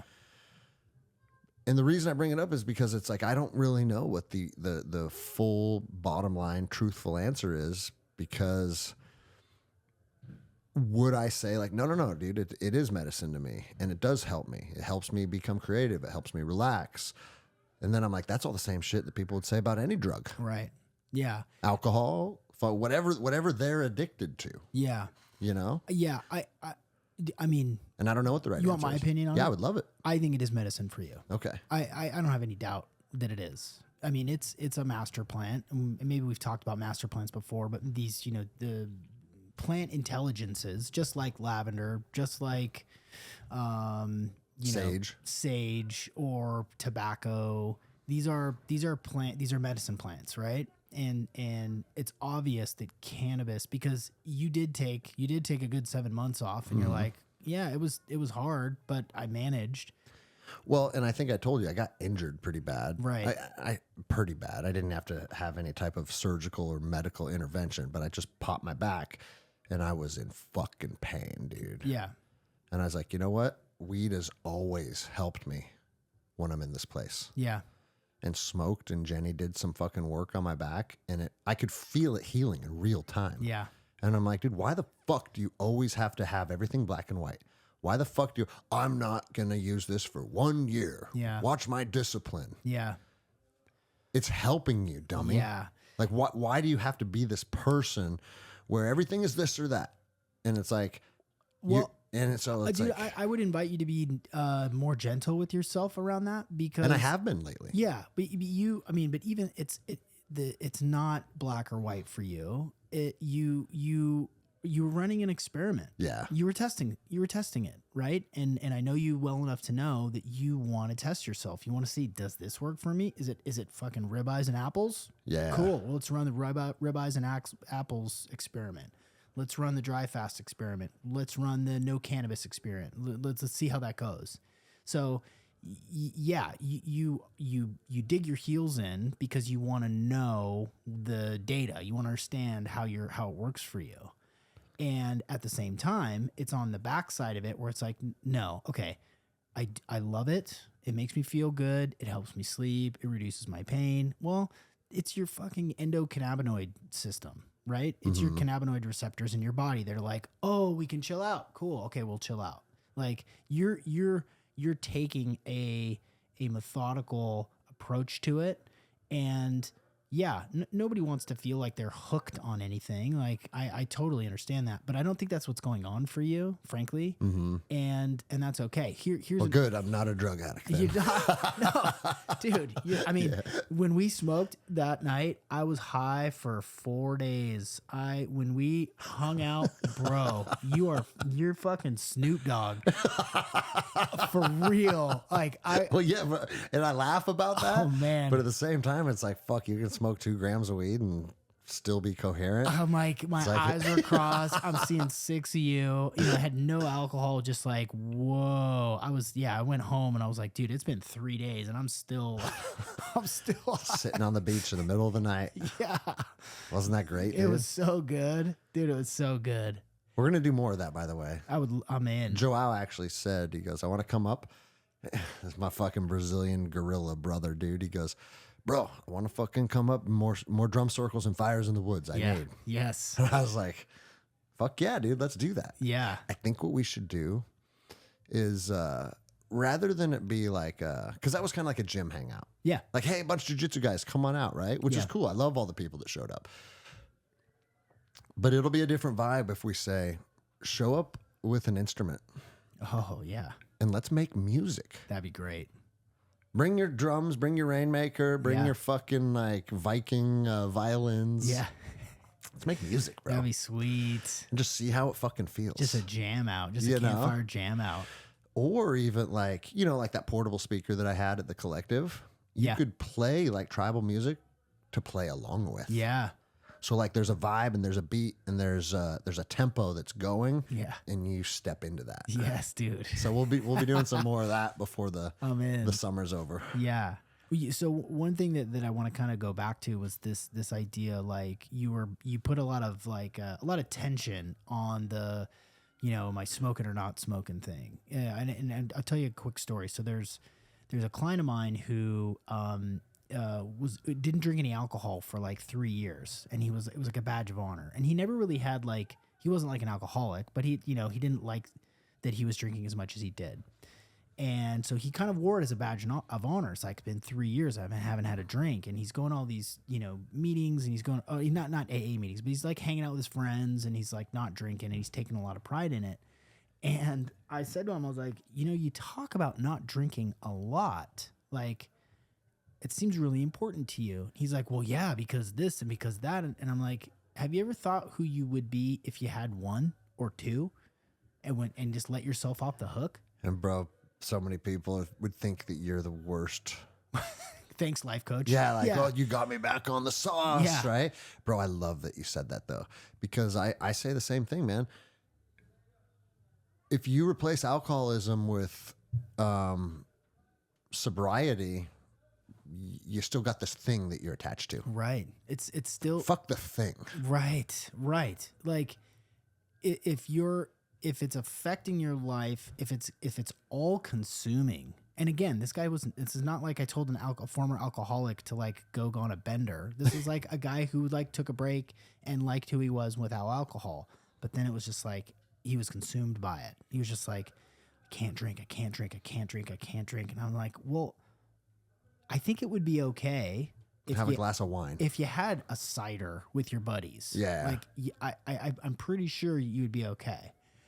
And he's like, well, okay. So he thought about it for a while, and then he went out with his buddies, and he had 2 ciders and had a buzz and felt great, hung out, had a wonderful time, felt at ease, slept like $1 million, woke up, didn't have a hangover. And he texts me and he's like, dude, I had 2 ciders last night, and I'm so glad that I slayed that dragon, I'm not drinking dragon. Yeah, because it's almost like a false part of your identity. Right. Because what do you really gain by being the guy that, and don't get me wrong, I am not an advocate for alcohol. I don't like alcohol. But I'm also not fucking like riding my high horse talking about how bad alcohol is. Right. And here's the thing. I have my opinions on alcohol. I don't think by and large it's beneficial to society and beneficial to your health. Yeah. But I also know plenty of people that can go have a drink or two with dinner, with friends, and still high performers, high level athletes. And you can have the relationship. I honestly think you can have the relationship with alcohol that I have with weed if you do exactly that. Like, hey, I have a glass of wine a couple nights a week and it just helps me fucking relax into my bed or whatever the case may be. Yeah. I think our society gets very caught up in just absolutes. Yeah. Yeah. And me included, right? But it's like, dude, I don't think our grandparents ever thought about like how many drinks does that person have in a week, right? And they all lived into their fucking mid 80s. Well, a lot of the centenarians like have a glass of wine every night. They're laughing with their friends, and they're surrounded by people that they love, and it's part of their lifestyle. And they're at ease. I love that you said that because I've been thinking a lot about this lately, and I don't know where I've landed, right? And I'm not quite sure where I've landed because, bro, I can eat fucking steak and apples and walk around at 6% body fat and look like the cover of a Men's Health magazine. I can be that person when I want to be. That person does not have any fucking desserts with their wife. That person has no ice cream cones with their kids when you're walking the beach at Edmonds. Like, and I've been intentional over, I would say, the last... it's been a while now where it's like, you know what? I'm not going to hold myself to the strictest dietary standards in the world because this is my life. Yeah. And I don't look like I used to look. And I also don't look like 99% of men in their 40s either. Right. I'm still a formidable athlete. I still am in good shape. I could go out and roll 10 rounds right now.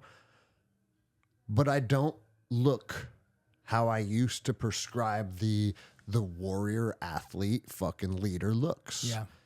And I'm not completely sure what is right and what's wrong because like I get memories on my phone, which just a year or two ago where I was like fucking just jacked wild animal. It's like, God, I want to look like that again. And then I have to say, no, you don't. Cause if you wanted to look like that, you'd look like that. Yeah. Right. Right. You know how to get there. You've got there. It's not some guy looking at Arnold Schwarzenegger on the cover of a magazine. It's like, that was you. You know the path to get there. Right. Bro, the path to get there is not super enjoyable. It's just simply not. Right. It takes a tremendous amount of discipline. You're hungry often. You're craving things often. And I think it's good to go through seasons where you're exercising a ton of discipline, but I also think it's good to go through seasons where you just get to be you. Yeah. Yeah. And bro, like I'm never going to look like Chris Farley. You know what I mean? Like I understand Sure. the tipping point. Yeah. And I'm sure I'll get to a point where it's like, hey, dummy, you get back down to 8% body fat right now. Dial it in. And I probably will. Yeah. But I've always had this like fear of letting things slip too far. Sure. And then hearing you talk about like most people that are 100, man, they'll go laugh with their friends and have a drink of wine. Yeah. They're not measuring the fucking calories and you know what I mean? Like, yeah. No, they're I mean, a lot of them are having a cigarette and a glass of wine. Yeah. And they're outside and they're laughing and they're walking and their stress levels are pretty freaking low. Did you see that documentary on they called them green zones? Yeah. Where Or people blue zones. blue zones where people live over 100. Yeah. And one of them was some town in Greece where they're in their 80s and 90s and they're still walking like, what is it, 20 flights of stairs a day or the equivalent of. Just because to go to your house to the grocery store is like these narrow stone stairways. And if you just live in a state where you're constantly doing, Yeah. guess what the body will do? It'll constantly do. Yeah, it'll keep up. You know? Yeah, it'll adapt to it. Yeah, I think a lot of the pressure that we put on ourselves, and you're in a very small percentage of people for your discipline and for your, your ability to execute, and I think for mere mortals, like we get hung up on, I got to do this or I got to do that, and one of the exercises that I do, and I don't know if you and I did this together, but a lot of people, and I'll just give this is free. This is free. No, this is free of charge. No, it's not free. You have to go to Sean's Venmo and give him $10 right now, or turn your radio off. Yeah. This one will change you. So this is called need to tracking. And from the moment you hear this, for the next 3 days, on your phone or on a notebook, track how many times a day you use the terminology, I need to ... I need to work out. I need to go to the grocery store. I need to wash my car. I need to call my wife. I gotta work out today. Track how I need to, I have to, I've gotta, that terminology, track it on your phone for the next 3 days and watch how many times you put pressure on yourself that's totally unnecessary. Some people are really bad at this. It's like every other word out of their mouth is I need to, I need to, I need to. And these are really high caliber people, right? These are people who get shit done. But they put all this pressure on themselves. And so then here's the next step of this. After you have driven yourself absolutely insane tracking how many times you've said, I need to fill in the blank. So do you write that down then? You just make a tick mark. Oh, okay, so you're just counting. You're not collecting data on Nope. the different needs. Nope. Okay. You're just tracking. I need to. Fuck. There's one. Fuck. I need to go. Fuck. You write another one. Okay. Pretty soon, by the end of the day, if you're going to do this right, you're going to have probably 5, 10, maybe 50 of these need tos. After you've made yourself crazy, maybe it's a day and a half, maybe you go the full 3 days and you count them up. Then what you do in the next step of this little coaching,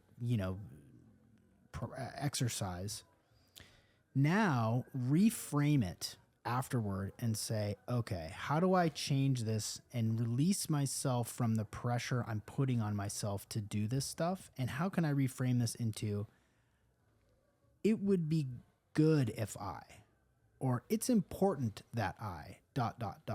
It would serve my highest self if I ... Watch how your life changes. And this is such a simple thing, but you would be freaking amazed how quickly you feel like you've taken off a 40-pound pack off of your back. It's because here's the thing. That need to talk isn't yours. Mm-hmm. That's what you got from your parents, from your teachers, from your boss. Just society overall. Society told you that you need to clean your room. You need to go upstairs and brush your teeth. Mm-hmm. So this terminology, this language, we just adopt, we absorb it. Oftentimes before we even turn, 7 years old, we just, I need to go do this. And then now that just extends into mowing your lawn and exercising. And it just heaps this pressure onto yourself constantly. So when you reframe that as, it's important that I work out today. It would be good for my physique if I worked out today. Some people think, well, I get to work out today. That doesn't really work out. When people kind of try to backdoor the system. Yeah, but bro, it's funny you say that because I was going to ask about that. Yeah. I get to pay my bills today. Yeah. No, there's still a part of me that wants to go behead people in the IRS. Yeah. So it's like, right. I'm not getting to. No, you don't. No, you don't get to do. It doesn't work. The psychology, the mind knows that you're trying to trick yourself. Well, and take it back to fucking Australopithecus or whatever. Yeah. Like, they probably weren't super excited to have to build a fucking big fortified stone structure to keep them warm and to keep predators from killing them in the winter. But it's understood that this is something that is necessary for life. Right. That's the other thing too, is when people say, I need to do this or I need to do, you don't. You need to eat. You need to breathe. You need to sleep. You don't even need to eat like people think. Yeah, right. Exactly right. Like when you tell someone, hey, it's funny because I was actually in Montana hanging out with a group of veterans, and one of them was having like this psoriasis issue, right? I said, bro, just don't eat food for 5 days. Yeah. See what happens. Right. He's like, man, he goes, it's crazy you said that because I've actually been thinking about it. I said, I'll fucking do it with you. Yeah. And then the next thing was like, fuck, bro, how do you go 5 days without food, man? How the fuck do you do it? To me, it's not even a concern. Yeah. Because I get to drink water. Yeah. Yeah. You know what I'm saying, dude? Yeah. But it's like until you empower yourself Right. through actually going through these practices, to most people, they do need to eat 3 times a day. They've convinced themselves that. It is a need. Right. Right. But it's all that needs between their ears, though. Right. This comes up a lot, for the guys I work with, where it's like, no, I need to fill out this report. I need to prepare for the board meeting on Friday because we've got a meeting with the board. And I'm like, you don't. I'm like, yeah, I do. We have quarterly board meetings and I have to prepare for it. I'm like, no, you don't. You could fuck off to Bali, leave your family, leave your wife and kids, never come back. You could do that now. You could. And you want to know what? The sun would still come up tomorrow. Fucking universe keeps doing what the universe is doing. So you don't need to prepare for the board meeting tomorrow. That's a choice that you've made. Yeah, I see your wheels turning there. Well, bro, no, it's funny because when I got asked to speak at Bedros Live, bro, that's a big event. Yeah, man. He's a big name. Yeah, he is. He has a lot of people that put a lot of stock in him, that paid big money to be at that event. And it was getting close, and people were like, bro, what is your speech? What are you going to talk about? I said, I don't know. And it was blown. People were like, what the fuck you mean? I don't know. And I said, dude, if I start to create this thing that I'm going to deliver, now I'm delivering a thing. A thing you deliver has to be rehearsed. It starts to become an act. Uh-huh. It's like when Brad Pitt is reading a script and says, okay, when the cameras go, these are the words I have to say. And don't get me wrong, there's a skill in that, right? That's not where I shine, though. And I was like, if I overthink things and start to be like, okay, I have to say this. I want to touch on this point. I want to make sure that people hear about this aspect of my life. Now, instead of just going out there, it's this weird rehearsed thing. Mm-hmm. And I think people become their own worst enemies because, I mean, fuck, we didn't talk about shit today other than you sent me a text with like a couple bullet points. You're like, hey, these are some cool things to talk about, right? I don't even think we've looked at those. No. So if I can sit down and talk to you for an hour and 32 minutes, I can certainly talk to an auditorium of people for 20. Right. Yeah.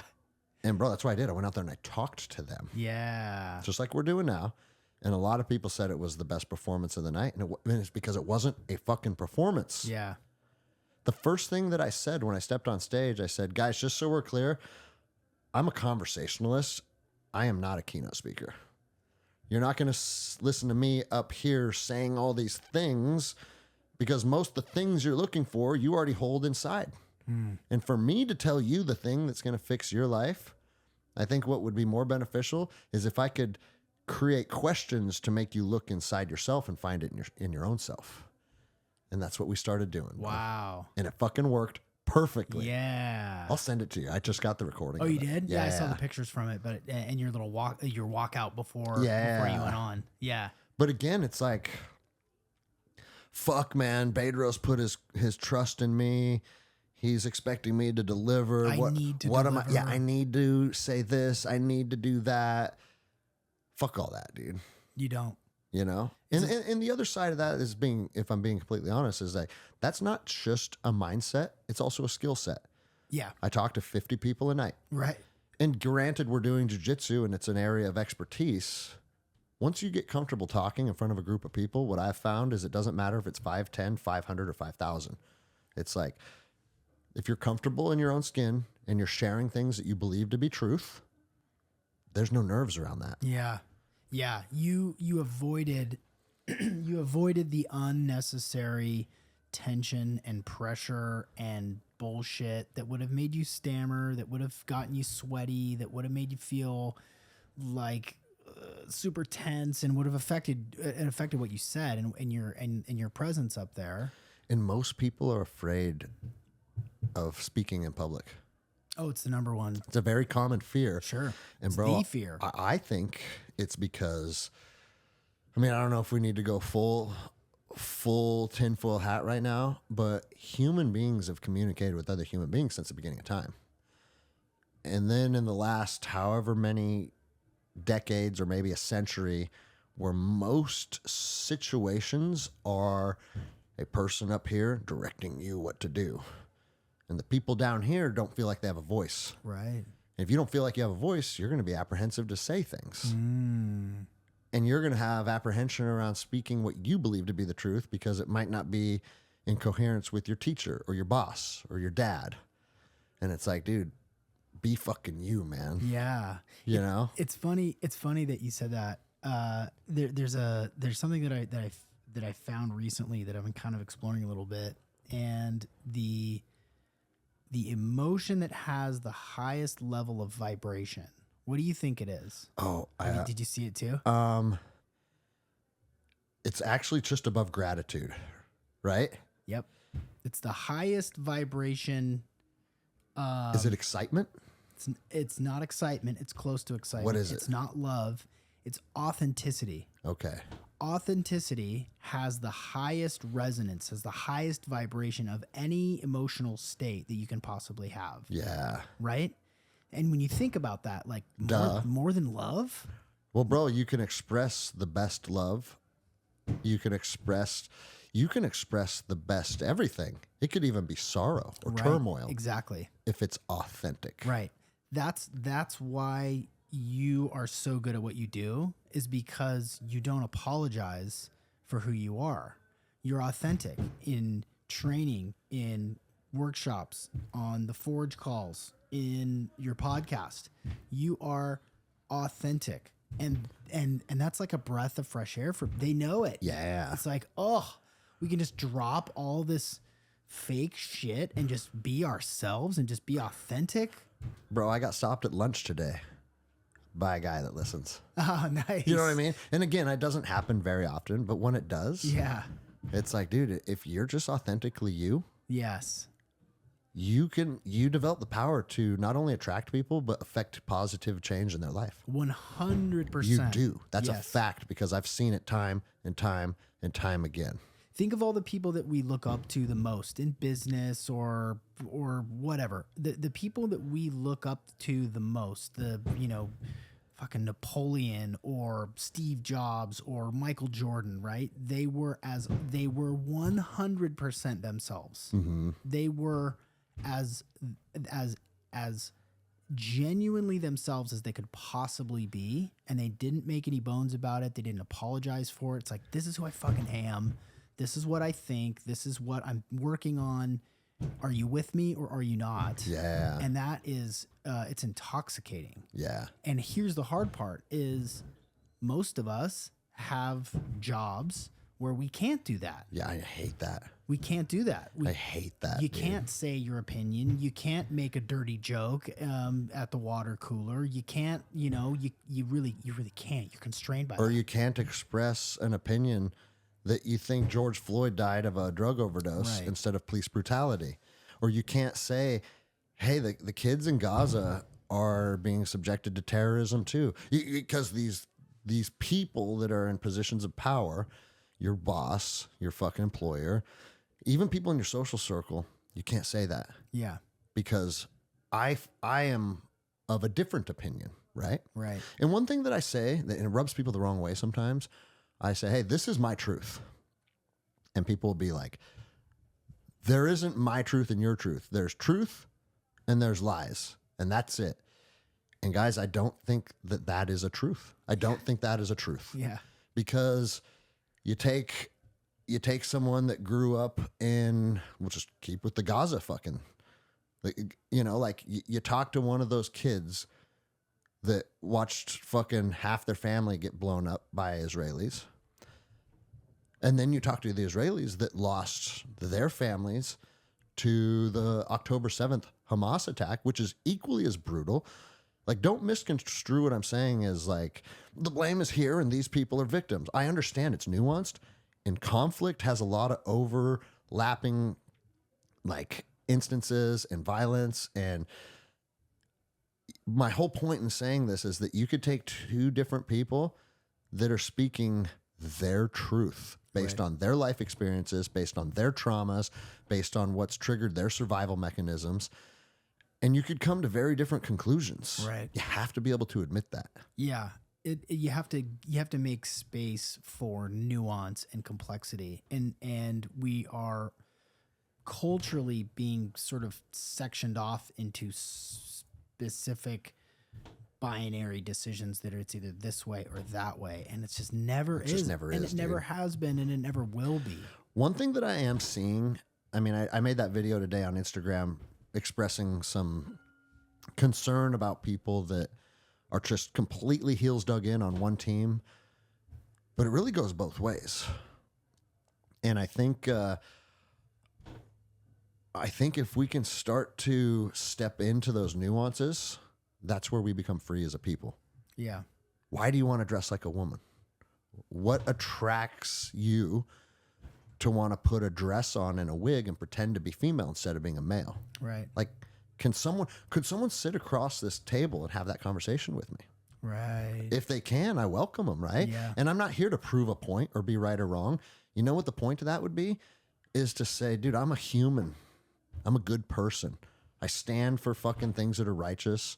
I condemn things that are violent and destructive.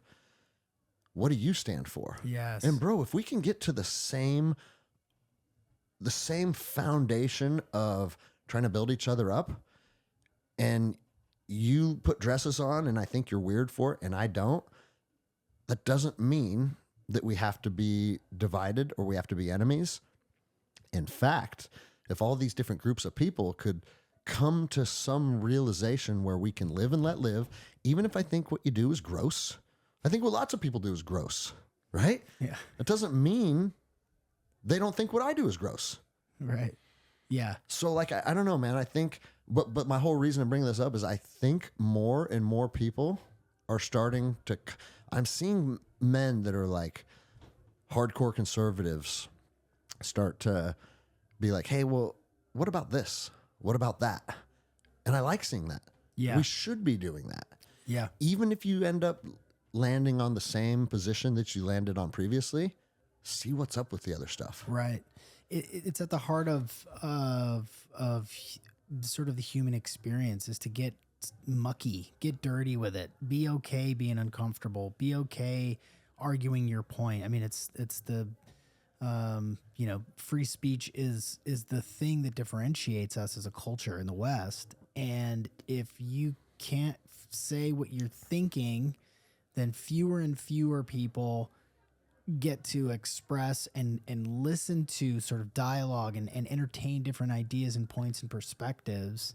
And that is central to who we are. And if you feel like, man, I don't feel comfortable giving my authentic opinion on this thing because I'm going to be judged or I'm going to lose my job or I'm going to be looked down upon by my family, then it goes nowhere.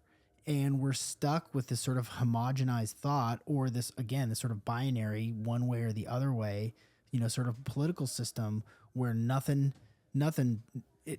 there's zero nuance, and our brains need that. We need conversations that look at all different angles.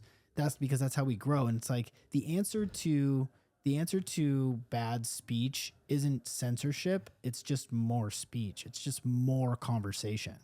Bro, what I want to do, and I've already talked about it on the air, so if you guys feel like I'm beating a dead horse, sorry. But imagine if I did a Forge Collective, because you've done a Forge Collective. You got to feel the vibe, the energy, the activities, the camaraderie. Dude. What if I did a Forge Collective and we picked 10 people and one guy is like a fundamentalist Islamic practitioner that is like lives his life by the Quran. The next person is some transgender guy from Capitol Hill, Seattle. The next guy is a guy that grew up banging on the streets, a kid from Rainier Avenue.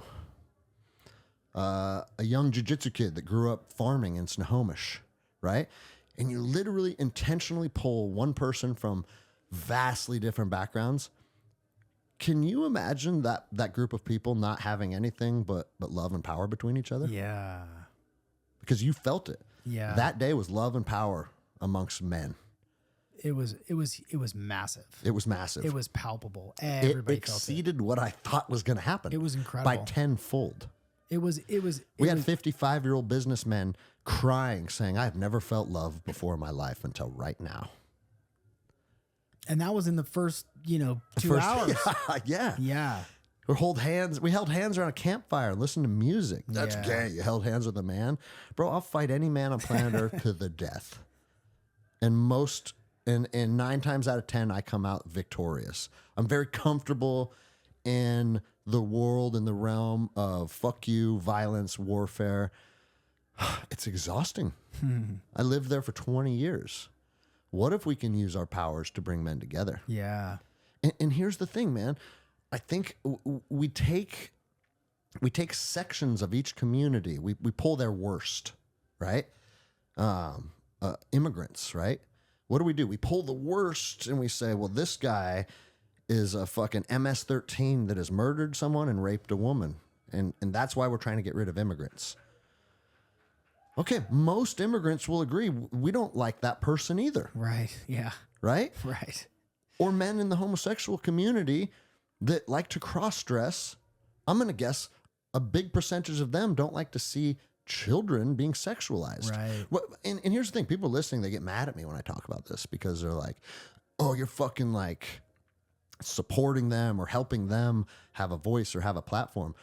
Guys, wrong is wrong. If you're victimizing children, if you're hurting people, if you are trying to promote chaos and destruction, fuck you. You're not part of the movement of bringing humanity together.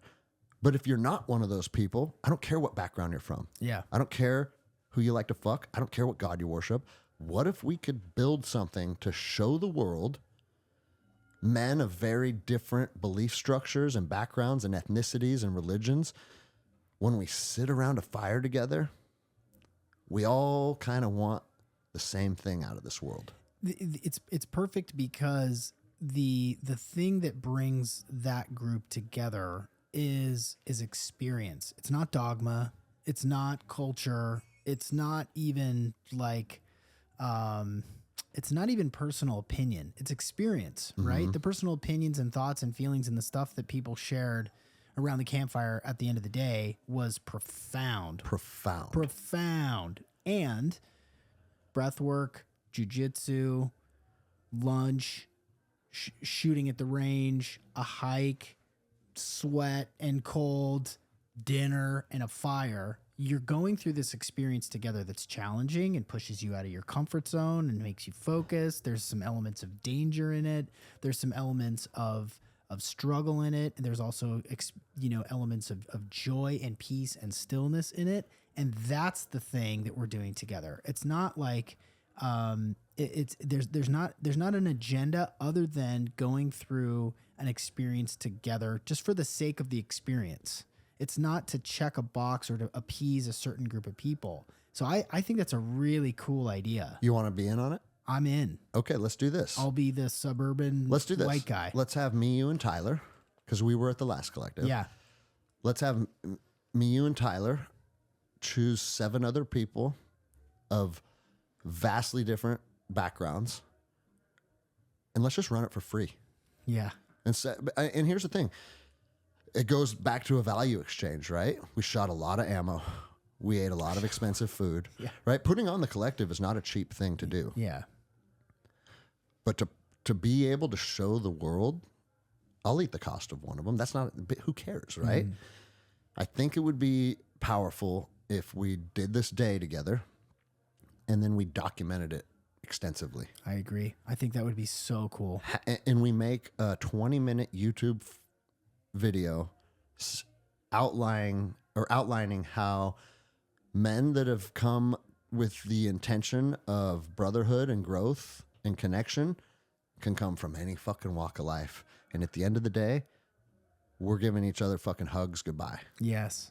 I think we could do that, dude. I think that would be powerful. Super powerful. And the thing is, it's like, okay, cool. We did it, or we're going to do it. And we affected a connection amongst 10 men. But bro, the ripple effect of that, not only the ripple effect of the 10 men that were here present with us, but what if they go back to their communities and like, dude, I just hung out with this guy that loves guns and he fights and he voted for Trump. And guess what, man? We're all upset about the same things, and we're all striving for the same things. Yes. What if that message permeated society as a whole? I think it's the antidote to hate, bro. And it's like, dude, I've been the spear, the tip of the spear of hate. So I know what that side of the coin's like too. And here I am turning 45, and I see society, and I don't want to be ungrateful. We live in a good society by all measurable data, right? That doesn't mean it can't be better though. Yeah. And it's going to take men like us to be intentional about making it better. Yeah. Yeah. You got to show up. You got to show up, dude. You got to show up. I think that's such an important message, is that you have to show up. You have to be willing to be uncomfortable and vulnerable. It can't, this doesn't come from a book you read or even a podcast you listen to. This comes from showing up in person, putting yourself out there, and being willing to have your mind changed. Yep. Being willing to be misconstrued, or even having to defend your opinion, whatever that opinion is. But I think that's such an important element, and you're so good at this with Guns and Geese and Forge and day in, day out here in the gym. But you got to show up. It can't be theoretical or academic. It can't just be an idea that it's not a quote that you post on Facebook. It's like, show up and then let's see how it goes. Yeah. And I would even argue, even our last one, sure, it was definitely a group of men that on most fronts are fairly like-minded, but we still had a pagan shaman, a Christian pastor, a guy that's led by a glowing orb of light, a guy that grew up in Tehran getting bombed every day, a guy that was a police officer, a guy like, and how many conversations around the fire were about things they experienced as little boys. Yeah. We all started unpacking things. It was like, oh man, the things that we're struggling with have a very fucking similar, a similar energy attached to them. Yeah. And we'll see the same thing the next time. Yeah. Well, bro, we got Nogi in 10 minutes. Cool. And I just want to give you the floor for the last 10 minutes. Cool. Kind of wherever you want this conversation to go. Some talking points that you think may have been important that we missed, but it's supposed to be your show. And then, like usual, I start talking because I like to talk. This is definitely your show, but you have such a good ability to have meaningful conversations and let people kind of flow. And I mean, I know that there are such dedicated listeners to this podcast because of the authenticity, because of the diversity of opinion, because you are okay with nuance, right? And I think a couple of things that I want to kind of drive home in these last 10 minutes is a lot of the stuff that we should have learned in elementary school, middle school, high school, even college. We didn't. Mm-hmm. We didn't learn any tools for personal development. We didn't learn any tools to change the way that we talk to ourselves. We didn't learn any techniques for getting past debilitating emotional states. These things are at the heart of personal development that we have to seek out on our own because we weren't taught it. Mm-hmm. We know that Columbus sailed the ocean blue in 1492, but we can't understand why we're so hard on ourselves. And so I want to make an appeal to everybody listening along the same lines of, you got to show up and experiment and be willing to test some of this stuff. Really put your whole self into it, because you're worth the work that you put in. You're worth the work that you put in to grow yourself, to get better, to improve, to move forward in a productive way. And it can't be a book you read. It can't be a podcast you listen to or a YouTube video that you watched. You have to fuck around with this stuff. You have to run experiments. And personal development tools, coaching is, I think, should be college courses, should be high school courses, because we grow up and we go out and we get jobs and we work our asses off and we still don't know why we feel uncomfortable or why we're so negative with ourselves.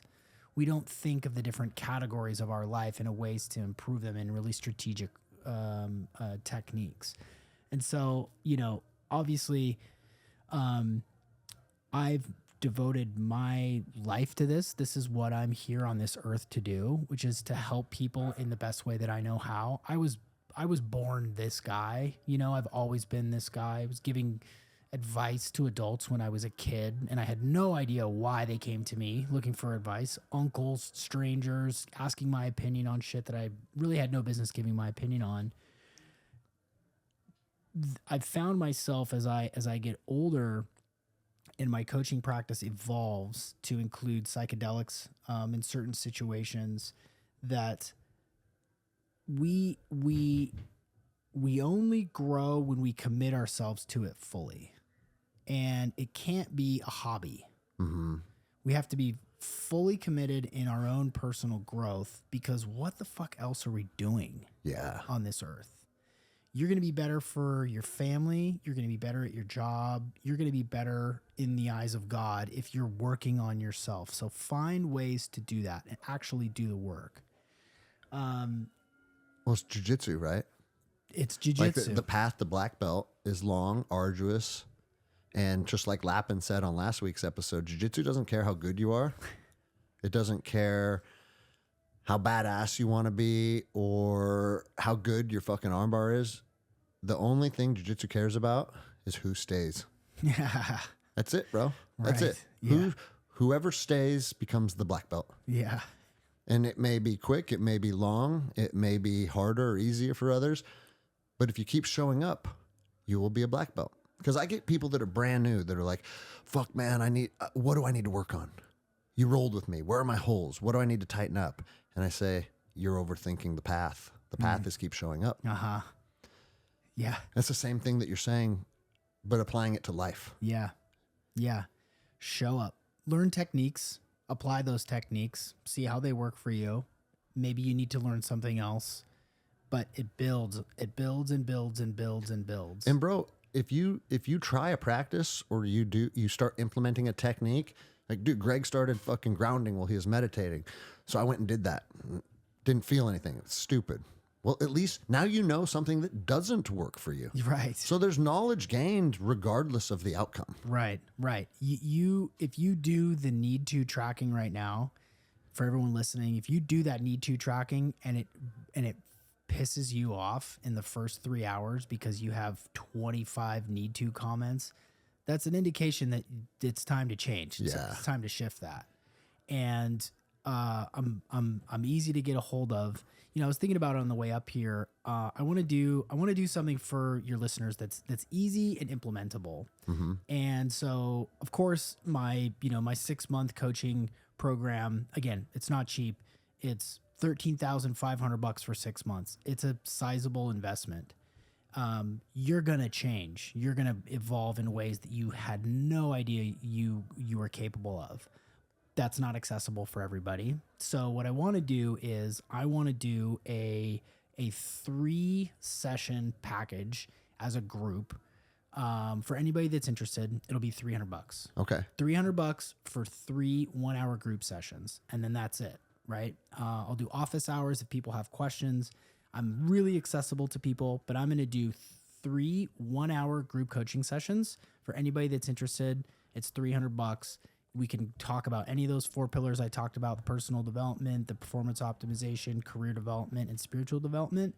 And I'll open up the toolbox, the medicine bag of all the different strategies and stuff that if people are interested in, and it will have some structure behind it. But I just want to give people as much value as I possibly can. And I know that that your listeners are so they're engaged with their life. Mm-hmm. They're on the front foot. And so I want to work with those guys if they want that level. So, Well, and also that gives them the opportunity to speak with you, feel your energy, interact with you. right. And then if it makes sense to potentially form a longer term relationship, so be it. Sure. Right. Yeah.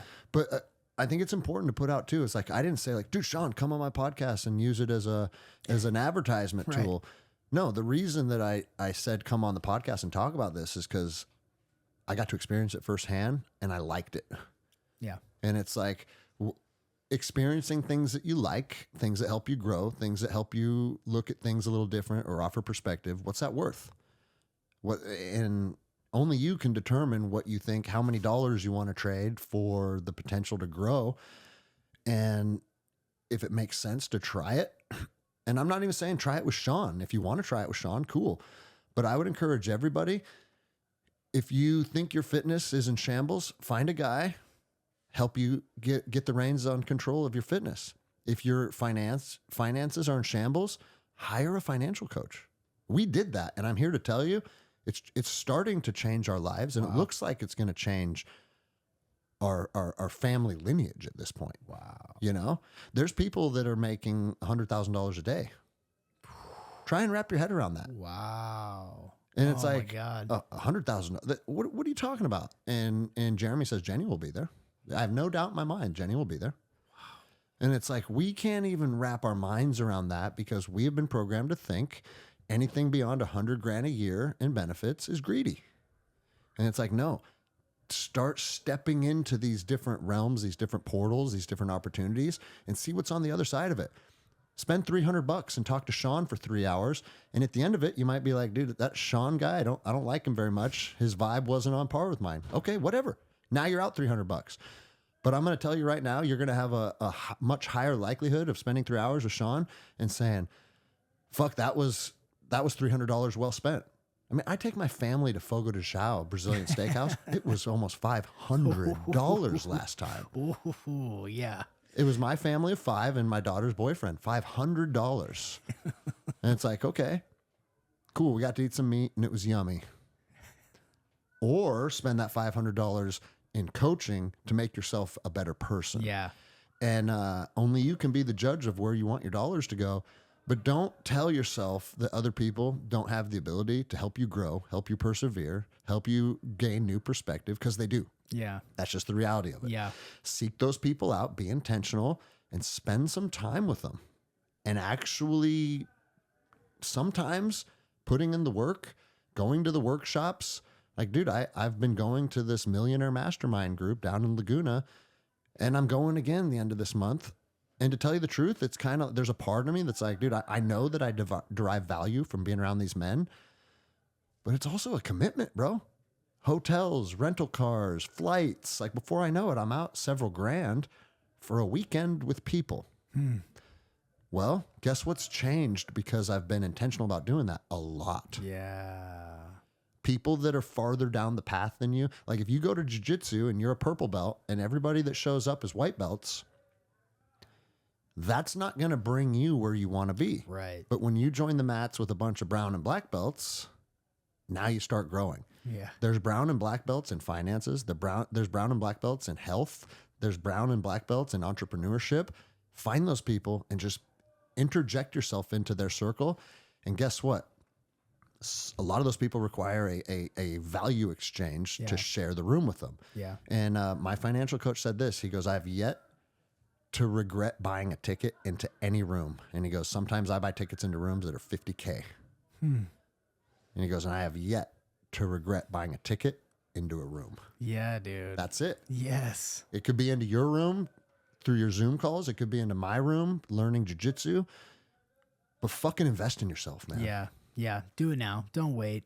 Don't wait. Go for it because you're going to change. The moment you commit to it and say, okay, I'm going to do it, the momentum, you start getting a tailwind. Things change very quickly when you've made up your mind that you're going to make some progress. Yep. Yeah. And you're standing in what? Authenticity, bro. Yeah, authenticity. All right, give your website one more time for where people find you, and then we're going to go train. Yep, it's SeanMcCormick.com, SEAN McCormick, SeanMcCormick.com. Read through the testimonials. I'm easy to get a hold of, and yeah, dude, I can't wait to Can't wait to connect with anybody who's interested. Fuck yeah. I love you, brother. Appreciate it.